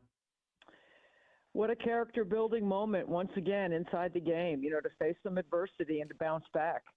It is such an entertaining and exciting backcourt to watch. You just don't know what they're going to do, except score on everybody. I mean, we are so talented on the offensive end, and Stephanie White will always start with defense, which most coaches do. But, yes, I do think we are hitting our stride. I think we have come together. There's no question there's chemistry. They're connected, and they're playing better on the defensive end. Defensive end, fouling too much, and turnovers. Those were the three main issues so far this season. From your vantage point, are they improving on those factors?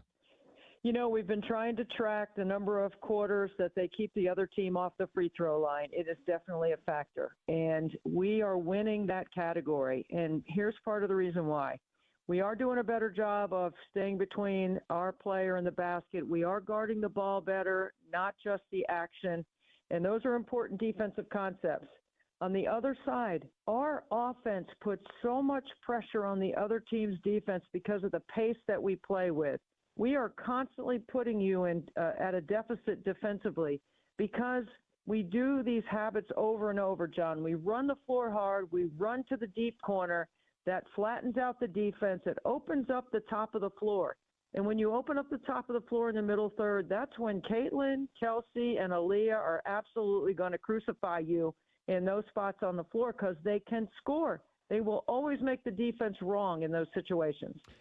Debbie Antonelli got the fever and the fire later on tonight. She and Pat Boylan on Channel 13 WTHR, I believe, coming up later on tonight as well. This is an interesting dynamic because you're in Portland, but I can't help myself, and this is just the fan in me. You kind of look ahead a little bit if you're the fan coming up on Sunday in Minnesota against the Lynx at 1 o'clock. Obviously, this team is not going to overlook it, but what do you see in the fire that the Fever really have to try to stamp out, so to speak, coming up later on tonight in Portland? Well, you're right. I mean, we haven't played Minnesota yet, and you don't want to look ahead. And we do have 3 games to play with Minnesota, which are going to be incredible benchmarks for this team. But I don't think this is a group that's going to be sleeping on anybody. Certainly not every rep and the way they attack reps in practice yesterday, the way they prepared to shoot around today. I don't think there's any sleeping on Portland at all. And Portland presents some different challenges. Now, remember, we came out here earlier in the year, end of May, and got our doors blown off. It's the worst game of the season. And I think the Fever remember that, and you just don't know what little pieces of what happened in that previous event and game carry over to coming back this time, and really wanted to show what you can do here in Portland. So I think they're ready. Caitlin Clark looks like she just simply put feels better right now. Is that the case? You see that too? Joy, I see the joy returning to her game. I mean, I see her feeling very confident and very comfortable, and no situation on the floor seems to bother her. She's able to handle all of it. Well, yeah, and you know what? She also has to, and even if you block it out, there's all this other stuff, and she is all ball, and I have the ultimate respect with her about that. She just wants to play and play hoop, and that's it. But all this other stuff has a tendency to close in on you, but it's incredible how she can block it all out and kind of maintain just that focus, because really the scrutiny on her on so many levels is so unlike what a lot of athletes see. It's an incredible spotlight, and it's not one that she has necessarily asked for, but she certainly has handled. I think I've said this to you before, and I know I've said it in many places. I've never heard her make a mistake in a press conference. I've never heard her fall for the bait. I've never heard her not take the high road. She constantly understands the role model that she has become.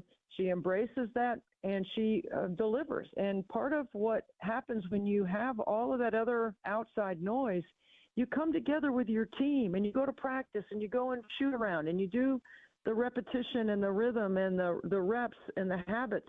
And then you forget all about that for that time that you're on the floor. That's the magic, and that's the best time. And it's amazing that she can not let any of that other stuff be a distraction while she balls out like one of the top scorers in the league.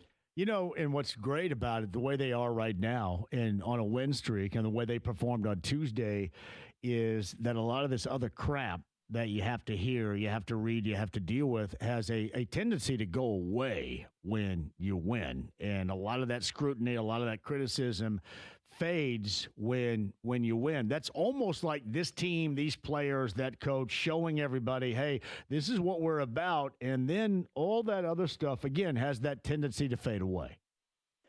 Sharpens the character, sharpens the habits, puts all of it together for 40 minutes on the floor. I mean, this is a mature group. So, you know, maybe there were people talking about them in the conversation earlier in the year about how good they were, but certainly now they have everyone's attention. They've won 5 in a row. They've already set a bunch of offensive records. You know, historically, we're on pace to be the highest scoring team ever. Kelsey and Caitlin are becoming unguardable. And Caitlin and Kelsey are so good together. They're the highest scoring combo in the backcourt in the league. And Kelsey and Aaliyah are like the second highest scoring combo in the league. So we've got a lot of offensive firepower. We should continue to concentrate on the defense, keep the distraction and the noise away, and just keep playing connected like they've played so far. Selfish, very together. That is Debbie Antonelli with us on the Andy Moore Automotive Group hotline. With the Fever, not so much. There's no expectation there. But how often in the past in covering the WNBA have you seen a significant impact made for the WNBA trade deadline? I think we've had some in the past, and I have to think about what I don't know if we'll have a landslide change this year. It could happen depending on Kelsey Plum. I think there's a lot of conversation around what's happening with the Sparks. I don't have any insider information on any of that, so I don't know. But if she does land with a contender, that will be a big deal. Yeah, it's kind of interesting. I could not recollect anything that, again, I'm looking at it from an impactful angle here that I could remember that took place. But as we embark upon that time right now, it is kind of interesting to note that that's where we are. And there are going to be a lot of teams scrambling to think that they can get where they ultimately believe they can get if they add a player of that level. 15 teams now and only 8 spots. So while we're expanding, we haven't changed the number of teams in the playoffs. So, yeah, it's a competitive race. Yeah, it is. The product is good. I mean, we've talked about this before. You can't sleep on any team in this league, even Connecticut, who is right now at the bottom with Seattle. Both of those teams are capable in matchups that they can win, and you could see what Seattle has done. They're a tough matchup for us because of their size up front. All right, Debbie, I'm curious. You mentioned this before, the backcourt with Mitchell and Clark. And for those of us out there, the fans, hey, it'd be so easy. You have these dynamic players, the dynamic scorers, and everything is so easy. What is it like dealing with that? Because it has to be, to me, easier said than done to get the most out of, again, 2 dynamic players in the backcourt that the Fever have like that. See, that's such a great question because neither one of them actually needs a screen to be able to score. I think they prefer space, but because of the way Fever runs stuff, they're always going to be involved in moving off the ball and coming off of screens and all kinds of screening activity, whether it's pin downs that are down the lane line or wide pin downs, which Kelsey Mitchell is like on a 2-man naked side is a pro. That's definitely a pro. Nobody can stop her going left when she's coming off that wide Aaliyah Boston, pin down. But here's the part of the game that people don't realize is so valuable is when Lexi Hull runs to the corner, Cunningham runs hard to the corner, and Monique Billings runs hard to the rim. That's the space that I'm talking about. It seems like it's a simple concept, but it's so valuable for allowing all the other actions to happen. So while you're watching Caitlin and you're watching Kelsey, and it's hard to take your eyes off of either one of them because they are so dynamic and they have the counters and the solutions to whatever you provide defensively. But you cannot discount all the other things and all the other ways and habits that Stephanie White has instilled in this team to be able to score at the pace that we're scoring. I will tell you this, too, because the eyes are constantly focused on Caitlin Clark with the ball. But I have noticed this. Kelsey Mitchell is non-stop movement without the ball. I don't know if this is the case, but that seems to me she is so talented. But I think that is what really expedites to the highest level of talent because she has endless motion offensively out there. And see, when you take her down the right side of the floor and Aaliyah Boston comes with that pin down, and most defenses try to get on top of Kelsey so they don't want her to cut off the screen because she's going to curl that and score. But when you get on top of it, she's so fast. That's why we get a lot of those backdoor cuts, right? The 90-degree cut on the baseline. But if you don't play her square, she's going to come off that. And if she curls, she's going to get to the nail and she's going to hit a 15-footer or she's going to hit Boston on the roll. We could run that play all game and no one would be able to stop it. Just clear it out and run that, and Kelsey could get 50. But that's not what the Fever need to do to be able to win a championship. And that's the way we should be talking about it. We should be talking about a championship now. We should be talking about Kelsey Mitchell and Caitlin Clark in the conversation for MVP. So no doubt about that. Debbie Antonelli joining us again. She and Pat Boylan have the call coming up later on tonight. I'm assuming 9:30 p.m. is going to be the pregame and 10 o'clock that tip time from the Moda Center in Portland, Oregon, and then Minnesota coming up on the schedule on Sunday afternoon, which should be fun. Hey, thank you very much for taking the time out today for this breakdown. I appreciate that. We'll catch back up when you guys get back home, too. Let's do it, and let's have a Fever takeover. Let us come in there and take over for a day. I would love it. I'd love to have anybody taking any Fever man coming on in. Bring it on in. Yeah, make sure you tell everybody down there that, okay? Okay, I'll tell them for sure. Thanks, Debbie. Debbie Antonelli's pretty awesome. Fever takeover, JMV takeover. Why not?